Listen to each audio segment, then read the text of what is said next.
നമസ്കാരം, welcome to health talks. ഇന്ന് നമ്മളുടെ കൂടെ ഉള്ളത് വളരെ സ്പെഷ്യലായിട്ടുള്ള ഒരാളാണ്, ഡോക്ടർ കവിത വാര്യർ.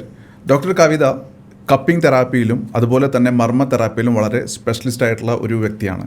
നമുക്ക് എങ്ങനെയാണ് ഈ കപ്പിംഗ് തെറാപ്പിയും അതുപോലെ തന്നെ മർമ്മ ചികിത്സയും നമ്മുടെ ആരോഗ്യത്തിന് വേണ്ടി നമ്മളുടെ അസുഖങ്ങൾ മാറാനായിട്ട് ഉപയോഗിക്കാൻ സാധിക്കുന്നത് എന്ന് നമുക്ക് ഡോക്ടറോട് ചോദിക്കാം. So let's welcome doctor Kavitha to health talks. Doctor Kavitha, welcome. Thank you. ഒന്ന് ഇൻട്രൊഡ്യൂസ് ചെയ്യാവോ? എവിടെയാണ് വീട്? എൻ്റെ പേര് ഡോക്ടർ കവിത വാര്യർ. ഞാൻ വീട് തൃശ്ശൂരാണ്. ഞാൻ പഠിച്ചത് കോയമ്പത്തൂർ RVS ആയുർവേദ കോളേജ്, അവിടെയാണ് പഠിച്ചത്. 2014 പാസ് ഔട്ടായി. പിന്നെ അതിനുശേഷം ചികിത്സയിൽ വളരെ ഒരു റിസർച്ച് മാതിരി തുടങ്ങിയതിന് ശേഷം എന്താണ് ചികിത്സ, അതിൻ്റെ കാര്യങ്ങളൊക്കെ ആയിട്ട് അങ്ങനെ ഐ സ്റ്റാർട്ടഡ് മൈ ജേർണി. എവിടെയാണ് പ്രാക്ടീസ് ചെയ്യുന്നത്? പ്രാക്ടീസ് ചെയ്യുന്നത് ചാലക്കുടി, അവിടെയാണ് പ്രാക്ടീസ് ചെയ്യുന്നത്. ചാലക്കുടി മേച്ചിറ എന്ന് പറഞ്ഞ സ്ഥലത്താണ് പ്രാക്ടീസ് ചെയ്യണത്. ഓക്കെ. എന്താണ് ഒരു ആയുർവേദത്തിലേക്ക് വരാനുള്ള ഒരു ഇൻസ്പിറേഷൻ? അത് സത്യം പറഞ്ഞാൽ ഞങ്ങളുടെ ഫാമിലിയിൽ തന്നെ അങ്ങനെ ഒരു ഇതുണ്ട് ആക്ച്വലി. എന്നുവെച്ചാൽ ഫാമിലിയിൽ നിന്നൊരു ചെറിയൊരു ഇതുണ്ടായിരുന്നു. എൻ്റെ മുത്തശ്ശി, മൈ ഗ്രാൻഡ് മദർ അവിടെ വർക്ക് ചെയ്തിട്ടുണ്ടായിരുന്നു വൈദ്യരത്നത്തിൽ. അതിനുശേഷം എൻ്റെ അമ്മാവൻ വർക്ക് ചെയ്തിട്ടുണ്ടായിരുന്നു. അതിനുശേഷം പിന്നെ പക്ഷേ ഡോക്ടർ ആവണം എന്നുള്ളത് എൻ്റെ ഒരു ഇറ്റ് വാസ് മൈ അംബീഷൻ. കാരണം ബിക്കോസ് എനിക്ക് മറ്റുള്ളവരെ ഹെൽപ്പ് ചെയ്യണം, അല്ലെങ്കിൽ അവരുടെ ആ ഒരു അസുഖം I just want to make them smile. അതാണ് ഏറ്റവും ബെസ്റ്റ് കോസ്മെറ്റിക് ഞാൻ വിശ്വസിക്കുന്നത്. അപ്പോൾ അതിനോട്ട് പിന്നെ വന്നപ്പോൾ പിന്നെ ഭയങ്കര ഇൻട്രസ്റ്റിംഗ് ആയി തുടങ്ങി. ഓരോന്നും ഇങ്ങനെ അറിഞ്ഞു തുടങ്ങുമ്പോൾ it's like I was hungry. You are hungry to help people. Yes. Great. So ഒരുപാട് പേരെ ഇതുവരെ സഹായിക്കാൻ സാധിച്ചിട്ടുണ്ടായിരിക്കും. ഒരുപാട്. ഐ മീൻ അവരുടെ മുഖത്ത് ആ സന്തോഷം കാണുമ്പോൾ തന്നെ മനസ്സിന് ഭയങ്കര സന്തോഷമാണ്. ഈ സ്പെഷ്യലൈസേഷൻ കപ്പിംഗ് മർമ്മ ചികിത്സ എന്ന് പറയുന്നതിലേക്ക് വരാനുള്ള കാരണം എന്താണ്? അത് സത്യം പറഞ്ഞാൽ ഇറ്റ് വാസ് ഓൾ കോയിൻസിഡൻസ്. പിന്നെ ഈ പറയണ വരെ എനിക്ക് ചികിത്സ ഒരെണ്ണത്തിൽ മാത്രം സ്റ്റിക്ക് ചെയ്യല്ല, വേറെ പല ചികിത്സകളിലും എനിക്കൊരു ഇൻട്രസ്റ്റ് വന്നു തുടങ്ങി.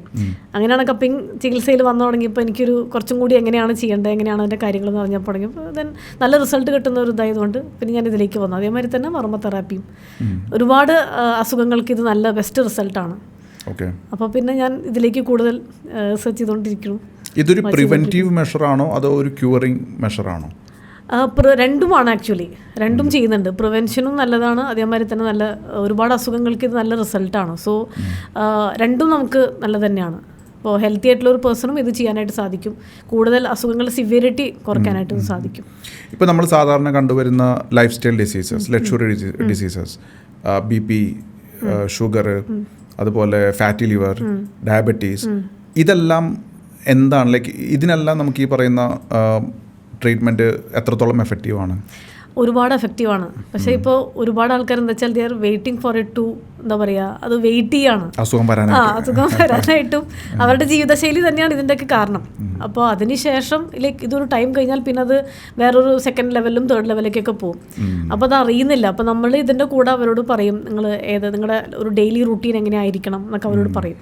കാരണം അതിലൂടെ തന്നെ നമ്മുടെ ജീവിതശൈലി കൊണ്ട് തന്നെ നമുക്കിതിനെ ആക്ച്വലി പ്രിവെൻറ്റ് ചെയ്യാനും സാധിക്കും, അത് മാറ്റാനും സാധിക്കും. ആക്ച്വലി ഈ പറയുന്ന എല്ലാ അസുഖങ്ങളും പിന്നെ ഭക്ഷണക്രമം ഇപ്പോഴത്തെ കാലത്ത് അത് ഔട്ട് ഓഫ് അവർ കൺട്രോളാണ് ശരിക്കും പറഞ്ഞാൽ. അപ്പോൾ നമ്മൾ ശരിക്കും മെഡിസിൻ എന്ന് പറഞ്ഞാൽ ഇറ്റ്സ് സപ്പോർട്ടീവാണ് ആക്ച്വലി. ബാക്കി ഫുള്ള് നമ്മുടെ ഡെയിലി ലൈഫ് സ്റ്റൈൽ തന്നെയാണ് അതിൻ്റെ മെയിൻ. ഒരു 70-80% അത് തന്നെയാണ്. അപ്പോൾ അതിലൂടെ നമുക്ക് മാറ്റിയെടുക്കാനായിട്ട് സാധിക്കും. പക്ഷേ നമ്മൾ കറക്റ്റായിട്ട് പക്ഷേ മെയിൻറ്റെയിൻ ചെയ്യണം എന്നുള്ളതാണ്. നമുക്ക് കപ്പിംഗ് തെറാപ്പിയിലേക്ക് പോകാം. ആദ്യം എന്താണ് കപ്പിംഗ് തെറാപ്പി ശരിക്ക്? ലൈക്ക് അത് എഫക്റ്റീവ് ആണോ? എന്താണ്, എങ്ങനെയാണ്, ആർക്കൊക്കെയാണ്, ഏതെല്ലാം രോഗങ്ങൾക്കാണ്, എന്താണ് ഇതിൻ്റെ പ്രൊസീജിയർ, ഇതിന് എന്തെങ്കിലും സൈഡ് എഫക്ട്സ് ഉണ്ടോ? ഇതെല്ലാം ഒന്ന് എക്സ്പ്ലെയിൻ ചെയ്യാമോ? കപ്പിംഗ് തെറാപ്പി അതിൻ്റെ ഒറിജിൻ ശരിക്കും ഒരുപാട് വർഷങ്ങൾക്ക് മുമ്പാണ്. ലൈക്ക് ഈജിപ്ഷ്യൻ, ചൈനീസ്, ആ ഒരുപാട് വർഷങ്ങൾക്ക് മുമ്പ്, may be years and years back. അപ്പോൾ അത് മലയാളത്തിൽ ശരിക്കും കൊമ്പ് ചികിത്സ എന്ന് പറയാം. അങ്ങനെ പറഞ്ഞാൽ ഒരുപാട് പേർക്ക് മനസ്സിലാവും. കൊമ്പ് ചികിത്സ എന്ന് പറഞ്ഞാൽ പണ്ട് കാലത്ത് ഈ കപ്പുകളൊന്നും ഉണ്ടായിരുന്നില്ല. അപ്പോൾ മൃഗങ്ങളുടെ കൊമ്പ് ഉപയോഗിച്ചിട്ടാണ് ഇത് ചെയ്തിരുന്നത്. അപ്പോൾ അത് ചെയ്തിട്ടാണ്. അപ്പോൾ ആ സമയത്ത് വലിയ ഇൻസ്ട്രുമെൻറ്റ്സ് ഒന്നും ഇല്ലല്ലോ. അപ്പോൾ ഇത് ചെയ്തിട്ടാണ് അപ്പോൾ ഒരുപാട് നല്ല റിസൾട്ടുകളുണ്ട്. ബേസിക്കലി നമ്മളിപ്പോൾ ഒരു വീട്ടിൽ ഒരു ഗാർബേജ് ഉണ്ടെന്ന് വിചാരിക്കുക, കുറേ കച്ചറകളൊക്കെ ഉണ്ട്, നമ്മളതിനെ ക്ലീൻ ചെയ്ത് കഴിഞ്ഞാൽ വീട് വൃത്തിയാവും. അതേമാതിരി നമ്മുടെ ശരീരത്തിൽ ഇതേപോലെ ഒരുപാട് എന്താ പറയുക അനാവശ്യമായിട്ടുള്ള കുറേ കാര്യങ്ങളുണ്ട്. അപ്പോൾ നമ്മൾ ഇംപ്യൂർ ബ്ലഡിനെ നമ്മൾ മാറ്റുന്നു, പ്യുവർ ബ്ലഡിനെ വരുത്തുന്നു. പ്യുവർ ബ്ലഡ് നമ്മൾ വരുത്തേണ്ട ആവശ്യമില്ല, ഓട്ടോമാറ്റിക്കലി അത് വരും. അപ്പോൾ അങ്ങനെയുള്ളൊരു പ്രൊസീജിയറാണ് കപ്പിംഗ് തെറാപ്പി അഥവാ കൊമ്പ് ചികിത്സ. ഈ ആയുർവേദത്തിൽ പറയുകയാണെങ്കിൽ ഇറ്റ്സ് പാർട്ട് ഓഫ് പഞ്ചകർമ്മയുടെ ഒരു ഭാഗമാണ്. രക്തമോക്ഷണ എന്ന് പറയും. നമ്മളിവിടെ പ്യുവർ ആയിട്ടുള്ള ബ്ലഡിനെ നമ്മൾ ഇങ്ങനെ വരുത്തുകയാണ്. അപ്പോൾ പ്യുവർ ബ്ലഡ്, നല്ല ബ്ലഡ് സർക്കുലേറ്റ് ചെയ്ത് കഴിഞ്ഞാൽ എല്ലാ അസുഖങ്ങളും തനിയെ പൊക്കോളും. അപ്പോൾ അത് ഓരോ അസുഖങ്ങളുടെ ഇത് ഡിപ്പെൻസ്, ഓരോ അസുഖങ്ങൾ ഇതനുസരിച്ചിട്ടാണ് നമ്മൾ അവരെ കണ്ട് ഇൻസ്പെക്ട് ചെയ്ത് ഇത് കഴിഞ്ഞിട്ട് നമ്മൾ നോക്കുക എത്ര പ്രാവശ്യം വേണം, എത്ര സിറ്റിംഗ് വേണം എന്നുള്ളത്. ശരിക്കും ഒരു 2-3 ചെയ്താൽ തന്നെ നല്ല 2-3 പ്രാവശ്യം ചെയ്താൽ തന്നെ നല്ല റിസൾട്ടാണ് ശരിക്കും. ഇപ്പോൾ ഒരുപാട്, പക്ഷേ എന്ന് വെച്ചാൽ കപ്പിംഗ് എന്ന് വെച്ചാൽ പല സ്ഥലത്തും പല ആൾക്കാരും ഒരുപാട് എല്ലാ സ്ഥലത്തും കപ്പ് വയ്ക്കുന്നുണ്ട്. ശരിക്കും അങ്ങനെയല്ല അത്. അതിനെ കപ്പിംഗ് ഓരോ ഓർഗൻസിന് സംബന്ധമായിട്ടുള്ള ഓരോ പോയിന്റ്സുകളുണ്ട്. ലങ്സിനൊരു പോയിന്റ് ഉണ്ട്, ഹാർട്ടിനൊരു പോയിന്റ് ഉണ്ട്, ഗ്യാസ് പോയിന്റ് ഉണ്ട്, കിഡ്നി പോയിന്റ്. അപ്പോൾ അങ്ങനെ ഓരോ പോയിന്റ്സിൽ വെച്ചിട്ടാണ് നമ്മൾ കപ്പ് ചെയ്യുക, എന്നാലേ റിസൾട്ട് കിട്ടുള്ളൂ. അതേമാതിരി തന്നെ ഇപ്പോൾ ചിലവർക്ക് എന്താ പറയുക, എന്തെങ്കിലും ഉണ്ടോ ചോദിക്കുക, അവർ എന്തെങ്കിലും ബുദ്ധിമുട്ടുകളുണ്ടോയെന്നോ അല്ലെങ്കിൽ കിഡ്നി റിലേറ്റഡ് ആയിട്ട് അല്ലെങ്കിൽ ഗ്യാസ് റിലേറ്റഡ് ആയിട്ട്. അപ്പോൾ ഇതിനൊക്കെ നമ്മൾക്ക് അവർ പറഞ്ഞു കൊടുക്കണം, ഇത് ചെയ്ത് കഴിഞ്ഞാൽ എങ്ങനെയാണ് നിങ്ങളുടെ ഇത്, അല്ലെങ്കിൽ ഇത് കഴിഞ്ഞിട്ട് എന്താണ് ശ്രദ്ധിക്കേണ്ടത്, അങ്ങനെ കുറച്ച് കാര്യങ്ങളുണ്ട്. കാരണം ഇത് കഴിഞ്ഞാൽ ഉടനെ ആൽക്കഹോൾ അല്ലെങ്കിൽ നോൺ വെജ് അല്ലെങ്കിൽ പ്രോസസ്ഡ് ഫുഡ് ഇതൊന്നും ഒരു 2 ദിവസത്തേക്ക് 3 ദിവസത്തേക്ക് കഴിക്കാൻ പാടില്ല. അവോയ്ഡ് ചെയ്യണം ബെറ്റർ. ബിക്കോസ് നല്ല ബ്ലഡ് വന്നുകൊണ്ടിരിക്കുകയല്ലേ. അപ്പോൾ ആ സമയത്ത് നല്ല നല്ല നല്ല ഭക്ഷണങ്ങൾ കഴിക്കുക, വീട്ടിലത്തെ ഹോം മെയ്ഡ് ഫുഡ് കഴിക്കുക, പച്ചക്കറികൾ കഴിക്കുക, ഇലക്കറികളൊക്കെ കഴിക്കുക. So it will help you even more. അപ്പോൾ നമ്മുടെ ഈ പെട്ടെന്ന് നമ്മൾ ആ സ്പീഡപ്പ് ചെയ്യണം അതിൻ്റെ ആ പ്രോസസ്സിനെ. ഈ കപ്പിങ്ങിലൂടെ നമ്മൾ സ്പീഡപ്പ് ചെയ്യണം. മറ്റേത് നമ്മൾ മെഡിസിൻസ് മാത്രം കഴിക്കുന്നു, it will take time. Cupping ആകുമ്പോൾ ആ പ്രോസസ്സിനെ സ്പീഡപ്പ് ചെയ്യണം, അപ്പോൾ പെട്ടെന്ന് റിസൾട്ട് കിട്ടും. അപ്പോൾ ഇത് ശരിക്കും ഒരു എക്സ്പീരിയൻസ് ആയ ഡോക്ടർക്ക് മാത്രമേ അത് ചെയ്യാനും അത് എക്സ്പ്ലെയിൻ ചെയ്ത് പറഞ്ഞു കൊടുക്കാനായിട്ട് സാധിക്കുള്ളൂ. 2 ലേമൻ ക്വസ്റ്റ്യൻ. ഒന്ന്, ഈ വരുന്ന ബ്ലഡ് നല്ല ബ്ലഡ് ആണോ മോശം ബ്ലഡ് ആണോ എന്ന് എങ്ങനെ അറിയാം? അത് ഒരുപാട് പേര് ചോദിക്കുന്നുണ്ട്. അത് ശരിക്കും പറഞ്ഞാൽ ഈ നല്ല ബ്ലഡ് എന്ന് പറഞ്ഞാൽ നമ്മുടെ അതിൻ്റെ കളർ നമുക്ക് കണ്ടറിയാം, കണ്ടാൽ തന്നെ അറിയാം. നല്ല ബ്ലഡ് എന്ന് പറഞ്ഞാൽ നല്ലൊരു കളറായിരിക്കും, ഒരു സാധാരണ റെഡ് കളറായിരിക്കും. റെഡ് എന്ന് പറയാൻ പറ്റും, ഒരു പിങ്കിൽ നിന്ന് റെഡിലേക്ക് പോകുന്ന ഒരു ഇതാണ്. പക്ഷെ ഈ ബ്ലഡ് എന്ന് പറഞ്ഞാൽ ഭയങ്കര ഡാർക്ക് കളർ, ഒരു ബ്രൗൺ കളറിലേക്കൊക്കെ ആവും. ചിലപ്പോഴൊക്കെ ബ്ലാക്ക് കളറാവും, ഒരു റെഡിഷ് ബ്ലാക്ക്, ഭയങ്കര ഡാർക്ക് റെഡ് ആയിരിക്കും. പിന്നെ അത് ജെല്ല് പരത്തിലേക്ക്, പിന്നെ അതിൻ്റെ സ്മെല്ല് വരും, ചില ബ്ലഡിൻ്റെ സ്മെല്ല് ഉണ്ടാവും. അപ്പോൾ ഇത് കണ്ടാൽ തന്നെ നമുക്ക് മനസ്സിലാവും ഇന്ന പോയിന്റിൽ നിങ്ങൾക്ക് എന്തോ ഇതിൻ്റെ ബന്ധപ്പെട്ട് ഒരു പ്രശ്നമുണ്ട് എന്ന് അവരോട് ചോദിക്കുമ്പോൾ അവർ തന്നെ പറയും ഉണ്ട്. ഫാറ്റി ലിവർ അല്ലെങ്കിൽ ഗ്യാസ് പോയിന്റിനൊക്കെ ഇതുണ്ടെങ്കിൽ പലവരും പറയുന്നുണ്ട്. ഗ്യാസ് അസിഡിറ്റി ഉള്ള ഒരുപാട് ആൾക്കാരുണ്ട് ഇപ്പം. എന്നുവെച്ചാൽ ജോലി സംബന്ധമായിട്ട് വരുമ്പോൾ അവർ ഫുഡ് സ്കിപ്പ് ചെയ്യും. എസ്പെഷ്യലി ദുബായ്, ഖത്തർ, സൗദി ഇങ്ങനെ വർക്ക് ചെയ്യുന്ന സ്ഥലത്ത് അല്ലെങ്കിൽ ജോലിൻ്റെ ഡിപ്പെൻസ്. ഇപ്പോൾ IT പ്രൊഫഷണൽസ് രാവിലെ ഫുഡ് കഴിക്കാറില്ല, കാരണം നൈറ്റ് ആയിരിക്കും ചിലപ്പോൾ ഷിഫ്റ്റ്. അങ്ങനെ ഒരുപാട് ബുദ്ധിമുട്ടുകൾ അനുഭവിക്കുന്നത്. അപ്പോൾ അവരോടൊക്കെ ചോദിക്കുമ്പോൾ ഫുഡ് സ്കിപ്പ് ചെയ്യും. അപ്പോൾ ഈ പറയുന്നത് കുറേ കഴിഞ്ഞിട്ടാണ് നമ്മൾ ഈ ചികിത്സയ്ക്ക് വരുമ്പോൾ അപ്പോൾ നമുക്ക് മനസ്സിലാവും, ഓക്കെ നിങ്ങൾ ഫുഡ് കഴിക്കാറില്ല. അപ്പോൾ ഒരു പറയും ശരിയാണ്. അപ്പോൾ ഇങ്ങനെ അത് മനസ്സിലായി, അതാണ് പറഞ്ഞത്. അപ്പോൾ നമ്മളത് പറഞ്ഞു കൊടുക്കണമെങ്കിൽ ഇത് അറിഞ്ഞിരിക്കണം. അപ്പോൾ ഇങ്ങനെ ഈ കളറ്, ഇതിൻ്റെ സ്മെല്ല്, ഇതിൻ്റെ ടെമ്പറേച്ചർ, ചില പോയിന്റ്സിൽ മാത്രം ടെമ്പറേച്ചർ മാറും. ലൈക്ക് സാധാരണ ബോഡി ടെമ്പറേച്ചർ ആയിരിക്കില്ല. അത് നമുക്ക് അറിയാൻ പറ്റും. അതറിയാൻ പറ്റും. അത് നമ്മൾ ചെക്ക് ചെയ്താൽ നമുക്ക് മനസ്സിലാവും. പിന്നെ ഉള്ള ചോദ്യം എന്ന് പറഞ്ഞാൽ സാധാരണ ആൾക്കാർ പറയും എത്ര നേരം വെക്കണം എന്നുള്ളത്. അതും ഈ പറഞ്ഞ പോലെ നമുക്ക് ചെയ്താലേ അറിയാൻ പറ്റുള്ളൂ എത്ര നേരം വെക്കണം, കാരണം ഇത് കഴിഞ്ഞാൽ ചിലപ്പോൾ വീണ്ടും വരാനുള്ള സാധ്യതയുണ്ട് അവരോട്. ഓക്കെ, 2ാമത്തെ ലേമൻ ക്വസ്റ്റ്യൻ. ഈ ബ്ലഡ് പോയതിന് ശേഷം ആക്ച്വലി അവിടെ പുതിയ ബ്ലഡ് വരുന്നു എന്ന് പറഞ്ഞല്ലേ, അപ്പോൾ പുതിയ ബ്ലഡ് ക്രിയേറ്റ് ആവുകയാണോ ചെയ്യുന്നത്, അതോ സർക്കുലേറ്റ് ആവുകയാണോ ചെയ്യുന്നത് എക്സിസ്റ്റിംഗ് ബ്ലഡ്? എന്താണ് അവിടെ നടക്കുന്ന പ്രോസസ്സ്? ആക്ച്വലി അവിടെ സത്യം പറഞ്ഞാൽ നമ്മുടെ ഈ ഇതെങ്ങനെയാണ് ബ്ലഡ് സർക്കുലേഷൻ ഉണ്ടാവുക, നമ്മുടെ കാപ്പിലറീസിനെ എക്സ്പാൻഡ് ആവുക ചെയ്യണം. അപ്പോൾ എക്സ്പാൻഡ് ചെയ്യുമ്പോൾ നാച്ചുറലി അവിടെ ബ്ലഡ് സർക്കുലേഷൻ ഉണ്ടായിക്കൊണ്ടിരിക്കുകയാണ്. നമ്മുടെ ഡെയിലി ബേസിസിൽ നമ്മൾ ചെറിയ സെൽസൊക്കെ ചത്തുപോകുന്നുണ്ട്, പുതിയത് ക്രിയേറ്റ് ആവുന്നുണ്ട്. പക്ഷേ ആ പ്രോസസ്സ് സ്ലോ ആണ്. കപ്പിങ്ങിലൂടെ നമ്മൾ ആ പ്രോസസ്സിനെ കുറച്ചും കൂടി സ്പീഡപ്പ് ചെയ്യണം. അപ്പോൾ അവിടെ ബ്ലഡ് സർക്കുലേഷൻ നടക്കുന്നുണ്ട്. പിന്നെ ഇത് ചെയ്ത് കഴിഞ്ഞാൽ മേ ബി 2ാമതും ചിലപ്പോൾ ബ്ലഡ് വരാം. അപ്പോൾ വരുന്നുണ്ടെങ്കിൽ ദാറ്റ് മീൻസ് ഇനിയും അവിടെ കുറച്ച് നേരം കൂടി വെക്കണം എന്നുള്ളതാണ്. ചെറിയ രീതിയിലേ വരുള്ളൂ, വലിയ രീതിയിൽ വരില്ല. അപ്പോൾ ആ വരുന്ന ബ്ലഡും ഈ പറഞ്ഞ ഒരു ഇംപ്യൂർ ബ്ലഡാണ്. പക്ഷെ ചിലതിങ്ങനെ ഒഴുകുകയാണെങ്കിൽ ദാറ്റ് മീൻസ് ആ ഭാഗത്ത് ഇനി കുറേശ്ശെ കുറഞ്ഞു എന്നുള്ളതാണ്. പിന്നെ അടുത്ത പ്രാവശ്യം 2ാമത്തെ വട്ടം ചെയ്യുമ്പോൾ ഇതൊന്നും ആയിരിക്കില്ല സിറ്റുവേഷൻ. ചിലപ്പോൾ വീണ്ടും ബാക്ക് ടു നോർമൽ ബ്ലഡ് വന്നു, അല്ലെങ്കിൽ ചിലപ്പോൾ നമ്മൾ ആദ്യത്തെ പ്രാവശ്യം എടുത്ത ബ്ലഡ് അത്രയും ഉണ്ടാവില്ല. അങ്ങനെയാണ്. സോ നല്ലൊരു ചേഞ്ച് നമുക്ക് ഒരു 2 വട്ടം കഴിഞ്ഞാൽ നമുക്ക് വ്യത്യാസം അറിയാൻ പറ്റും. അപ്പോൾ ആ രീതിയിലാണ് ഇതിൻ്റെ വ്യത്യാസം. അപ്പോൾ സർക്കുലേഷൻ നടക്കുന്നുണ്ട്, അത് നടക്കുന്നുകൊണ്ടിരിക്കുകയാണ്. പക്ഷെ അതിൻ്റെ ഈ കളറ് അതിൻ്റെ ആ ഒരു ജെല്ലി പോലെയാണോ അതോ ഫ്ലോ പോലെയാണോ എന്നുള്ളത് നമുക്കിത് കണ്ടു കഴിഞ്ഞാൽ മനസ്സിലാവും. അപ്പോൾ ഈ ബ്ലഡ് സർക്കുലേഷൻ കൂടുമ്പോൾ സ്വാഭാവികമായും BP, ഹൈപ്പർ ടെൻഷൻ, അതുപോലെ സ്ട്രോക്ക് വരാനുള്ള സാധ്യത എല്ലാം കുറയില്ലേ? അതെ തീർച്ചയായിട്ടും കുറയും. കാരണം അവിടെ ഈ പറഞ്ഞ മാതിരി ഇപ്പോൾ ഒരുവിധം എല്ലാവരുടെയും പ്രശ്നം അതാണ്. കാരണം നമ്മളിപ്പോൾ വ്യായാമം ഒന്നും ചെയ്യുന്നില്ലല്ലോ. സാധാരണ പണ്ട് കാലത്ത് അങ്ങനെയല്ലല്ലോ. എന്തെങ്കിലും ചെയ്തു, കൃഷി ചെയ്തു, അല്ലെങ്കിൽ പുറത്ത് പറമ്പിലൊക്കെ ഒന്ന് നടന്നു, അല്ലെങ്കിൽ സ്കൂളിൽ പോകുമ്പോൾ അല്ലെങ്കിൽ കോളേജിൽ പോകുമ്പോൾ നമ്മൾ നടന്നിട്ടാണ് പോയിക്കൊണ്ടിരുന്നത്. ഇപ്പോൾ അതില്ലല്ലോ. ഇപ്പം എല്ലാം വാഹനങ്ങൾ, അല്ലെങ്കിൽ സൈക്കിൾ, അല്ലെങ്കിൽ സ്കൂട്ടർ, അങ്ങനെയൊക്കെയാണ്. അപ്പോൾ നമ്മുടെ ശരീരം അനങ്ങുന്നില്ല. അനങ്ങിയാലല്ല നമ്മൾക്കൊരു ഇപ്പോൾ നമ്മൾ എക്സസൈസ് ചെയ്തു. അപ്പോൾ നമ്മുടെ ശാസ്ത്രം പറയുന്നുണ്ട് വേർക്കണ വരെ എക്സസൈസ് ചെയ്യണം എന്നതാണ് ആക്ച്വലി കറക്റ്റ്. അപ്പോൾ ചിലർക്ക് മനസ്സിലാവും ഇപ്പോൾ ഓക്കെ ഞാൻ 30 മിനിറ്റ്സ് ചെയ്തു ഇനി കഴിഞ്ഞു. അങ്ങനെയല്ല, ആക്ച്വലി വേർക്കണ വരെ ചെയ്യണം എന്നുള്ളതാണ്. നമ്മുടെ ശരീരത്തിൻ്റെ ആ വേസ്റ്റ് പോകണ്ടേ, ത്രൂ സ്വെറ്റിങ്ങിലൂടെ അത് പോകണം. അപ്പോൾ അത് ചിലർ പറയും ഞാൻ വേർക്കുന്ന പ്രകൃതി അല്ല എന്ന് പറയും. ശരിക്കും അതൊരു ചെറിയൊരു പ്രശ്നമാണ്. വേർക്കണം എന്നുള്ളതാണ്. അതെ. അപ്പോൾ വേർക്കണം എന്നുള്ളതാണ്. അതേമാതിരി ശരീരത്തിന് ഇപ്പോൾ ബ്ലഡ് ഡൊണേറ്റ് ചെയ്യുന്നവർക്ക് നോക്കിക്കഴിഞ്ഞാൽ അവർക്ക് കാര്യമായിട്ട് ബുദ്ധിമുട്ടുകൾ ഉണ്ടാവില്ല. കാരണം അവർ ഡൊണേറ്റ് ചെയ്യണം ബ്ലഡ്. ഒരു സാധാരണ ബ്ലഡ് ഡൊണേറ്റ് ചെയ്യുന്നു. അപ്പോൾ അവർക്ക് ഹെൽത്ത് ഇഷ്യൂസ് കാര്യമായിട്ട് ഉണ്ടാവില്ല. ബിക്കോസ് അവരിങ്ങനെ ഇറ്റ്സ് ലൈക്ക് ഒരു ഡീടോക്സിഫിക്കേഷൻ നടന്നുകൊണ്ടിരിക്കുകയാണ്. അപ്പോൾ അതേമാതിരി തന്നെ ഇതിന് ശേഷം ഈ സ്ട്രോക്ക് ആണെങ്കിലും എന്താണെങ്കിലും ആ സിവിയറിറ്റി അവിടെ കുറഞ്ഞു. ഇപ്പോൾ ഹൈപ്പർ ടെൻഷൻ ആണെങ്കിലും ഇതിൻ്റെ കൂടെ പക്ഷേ സ്ട്രെസ് എന്ന് പറഞ്ഞൊരു സംഭവമുണ്ട്.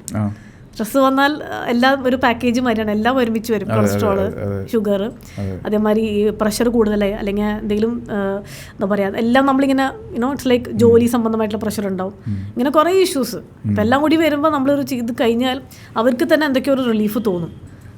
സ്ട്രെസ് ഉണ്ടെങ്കിൽ കപ്പിംഗ് തെറാപ്പി ചെയ്താൽ മതി. തീർച്ചയായിട്ടും അത് തലയിൽ വരെ ചെയ്യാൻ പറ്റും ആക്ച്വലി പറയുകയാണെങ്കിൽ.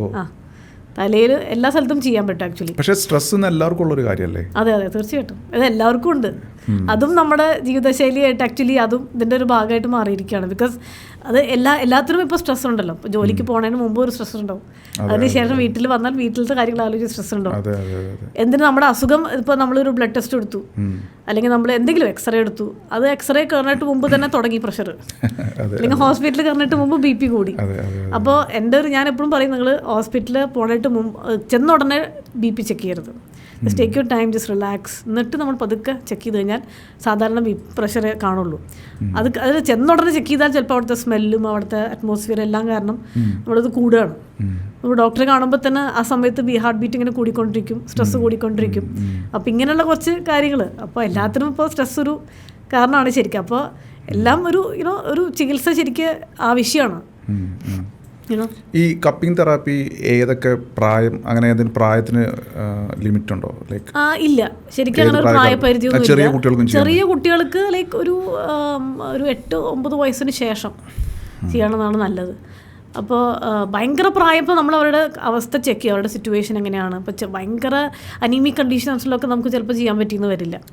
അല്ലെങ്കിൽ പ്രഗ്നൻസിയുടെ ആ ഒരു ടൈമിംഗ് ആണ്, അല്ലെങ്കിൽ മെൻസ്ട്രൽ സൈക്കിളിൻ്റെ സമയത്ത് നമ്മൾ ചെയ്യാറില്ല. മെൻസ്ട്രൽ സൈക്കിളിൻ്റെ ആ ഒരു ടൈമിൽ ബിക്കോസ് ഓൾറെഡി അവിടെ ഇതും ഇതിൻ്റെ ഒരു ഭാഗമാണ്. അപ്പോൾ മെൻസ്ട്രൽ സൈക്കിൾ നടക്കുന്നുണ്ടെങ്കിൽ ദാറ്റ് ഈസ് ഒരു ഹെൽത്തി ഭാഗമാണത്. അപ്പോൾ ഇങ്ങനെയുള്ള അവരുടെ സിറ്റുവേഷൻ നോക്കിയിട്ടാണ് നമ്മൾ കപ്പിംഗ് ചെയ്യാം. പ്രായപരിധി ഇല്ല ശരിക്കും. പക്ഷേ ഇറ്റ് ഇസ് ബെറ്റർ ലൈക്ക് ഇപ്പോൾ ഒരു 3 months മുമ്പ് ബ്ലഡ് ടെസ്റ്റ് എടുത്തു എന്ന് വിചാരിക്കുക. അപ്പോൾ നമുക്ക് അവർക്ക് ചെയ്യാം. ഇനിയിപ്പോൾ കുറേ ഒരു കൊല്ലമായിട്ട് ടെസ്റ്റ് എടുത്തിട്ടില്ല എന്നുണ്ടെങ്കിൽ ഒരു ബ്ലഡ് ടെസ്റ്റ് എടുക്കുക തന്നെയാണ് നല്ലത്.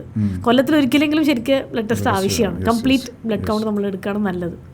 പറയാൻ പറ്റുമല്ലോ നമ്മുടെ ബോഡിയിൽ എന്താണ് എവിടെയാണെന്നുള്ളത് ഏകദേശം അറിയാൻ പറ്റും. പക്ഷേ എന്നാലെങ്കിലും അവരുടെ ലക്ഷണങ്ങൾ നോക്കിയിട്ടാണ് നമ്മൾ ചികിത്സിക്കുക. കാരണം എല്ലാം ചിലപ്പോൾ വെയിറ്റ് കൂടിയെന്നുണ്ടെങ്കിൽ അയ്യോ എനിക്ക് 90 ആയി, നമ്പേഴ്സ് വെച്ചിട്ടല്ല ആക്ച്വലി അവരുടെ ബുദ്ധിമുട്ടുകൾ, അവരുടെ ലക്ഷണങ്ങൾ അവിടെയാണ് നമ്മൾ അവരോട് ചോദിച്ച് മനസ്സിലാക്കിയിട്ടാണ് നമ്മളിത് ചെയ്യേണ്ടത്. ആക്ച്വലി പറയുകയാണെങ്കിൽ നമ്മൾ വെയിറ്റ് ഇപ്പോൾ 90-85 kg ആയിട്ടുള്ളൊരു പേഴ്സൺ അവർ ഡെഫിനറ്റ്ലി പറയേണ്ട വെയിറ്റ് കൂടുതലാണ്. പക്ഷെ ചിലപ്പോൾ മേ ബി അത്ര ഫാറ്റ് അല്ലെങ്കിൽ കൊഴുപ്പ് അങ്ങനെയുള്ള ആഹാരങ്ങൾ കഴിക്കുന്നുണ്ടാവില്ല, എന്നാലും വെയിറ്റ് കൂടുതലാണ്. അപ്പോൾ അങ്ങനെയുള്ള കുറച്ച് സംശയങ്ങളും കാര്യങ്ങളൊക്കെ വരാറുണ്ട്. അപ്പോൾ ഫാറ്റ് ലോസിന് അല്ലെങ്കിൽ വെയിറ്റ് ലോസിന് കപ്പിംഗ് തെറാപ്പി യൂസ്ഫുൾ ആണോ? നല്ല യൂസ്ഫുൾ ആണ്. ഇതിലൂടെ നമ്മുടെ ഡെഫിനറ്റ്ലി ഇതിൻ്റെ കൊഴുപ്പ് നമ്മൾ കളയുകയാണല്ലോ ചെയ്യണത്. അതിൻ്റെ കൂടെ നമ്മൾ പക്ഷേ ഡയറ്റ് റെസ്ട്രിക്ഷൻസ് കാര്യമായിട്ടൊന്നും പറയില്ല. ജസ്റ്റ് ഞാൻ നേരത്തെ പറഞ്ഞ ഒരു ആൽക്കഹോൾ കഴിക്കാൻ പാടില്ല, അല്ലെങ്കിൽ കഴിക്കുന്ന ആൾക്കാരാണെങ്കിൽ, അല്ലെങ്കിൽ പിന്നെ നോൺ വെജ് അധികം ഭയങ്കര ഈ ഔട്ട്സൈഡ് ഫുഡ് 2 ദിവസത്തേക്ക് ഒഴിവാക്കുക എന്നുള്ളത്. ഇത്രയും ഇനിയിപ്പോൾ ആവശ്യമാണെന്നുണ്ടെങ്കിൽ ഒരു കറി ജസ്റ്റ് ഒന്ന് തൊട്ട് കൂട്ടാവുന്നേ ഉള്ളൂ ആ ഒരു 2 ദിവസം. ബിക്കോസ് ജസ്റ്റ് ഒന്ന് വന്നോട്ടെ, നല്ല ബ്ലഡ് ഒന്ന് വന്ന് സർക്കുലേറ്റ് ചെയ്ത് എന്നിട്ട് വേണമെങ്കിൽ ഗോ ബാക്ക് ടു നോർമൽ, പ്രശ്നമില്ല. അപ്പോൾ ഇതാണ് അതിൻ്റെ ഒരു കാരണം ബ്ലഡും നമ്മുടെ ഭക്ഷണം തമ്മിൽ നല്ല ലിങ്ക് ഉണ്ടല്ലോ. നമ്മൾ കഴിക്കുന്ന ഭക്ഷണം തന്നെയാണ് ബ്ലഡിലോട്ട് പോകുന്നത്. അപ്പോൾ അതുകൊണ്ട് ജസ്റ്റ് കുറച്ച് ടൈം വേണം. പക്ഷെ എന്തായാലും വെയിറ്റ് ലോസിനൊക്കെ നല്ല റിസൾട്ടാണ്. ആണോ? ബെല്ലി ഫാറ്റ് പോകാനൊക്കെ നല്ലതാണ്. അപ്പോൾ ബെല്ലിയിൽ കുറേ കപ്പ് വെച്ചാൽ മതിയോ?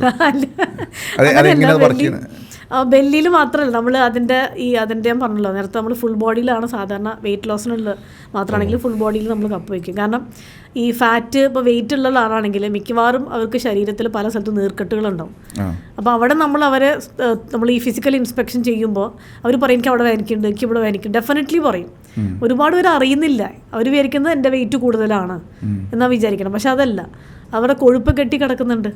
അങ്ങനെയാണ് അതിൻ്റെ കൂടെ ഈ പറഞ്ഞ മാതിരി ചിലപ്പോൾ അവർ ഇരിക്കുന്ന കാര്യങ്ങളായിരിക്കും ചെയ്യുന്നുണ്ടാവുക.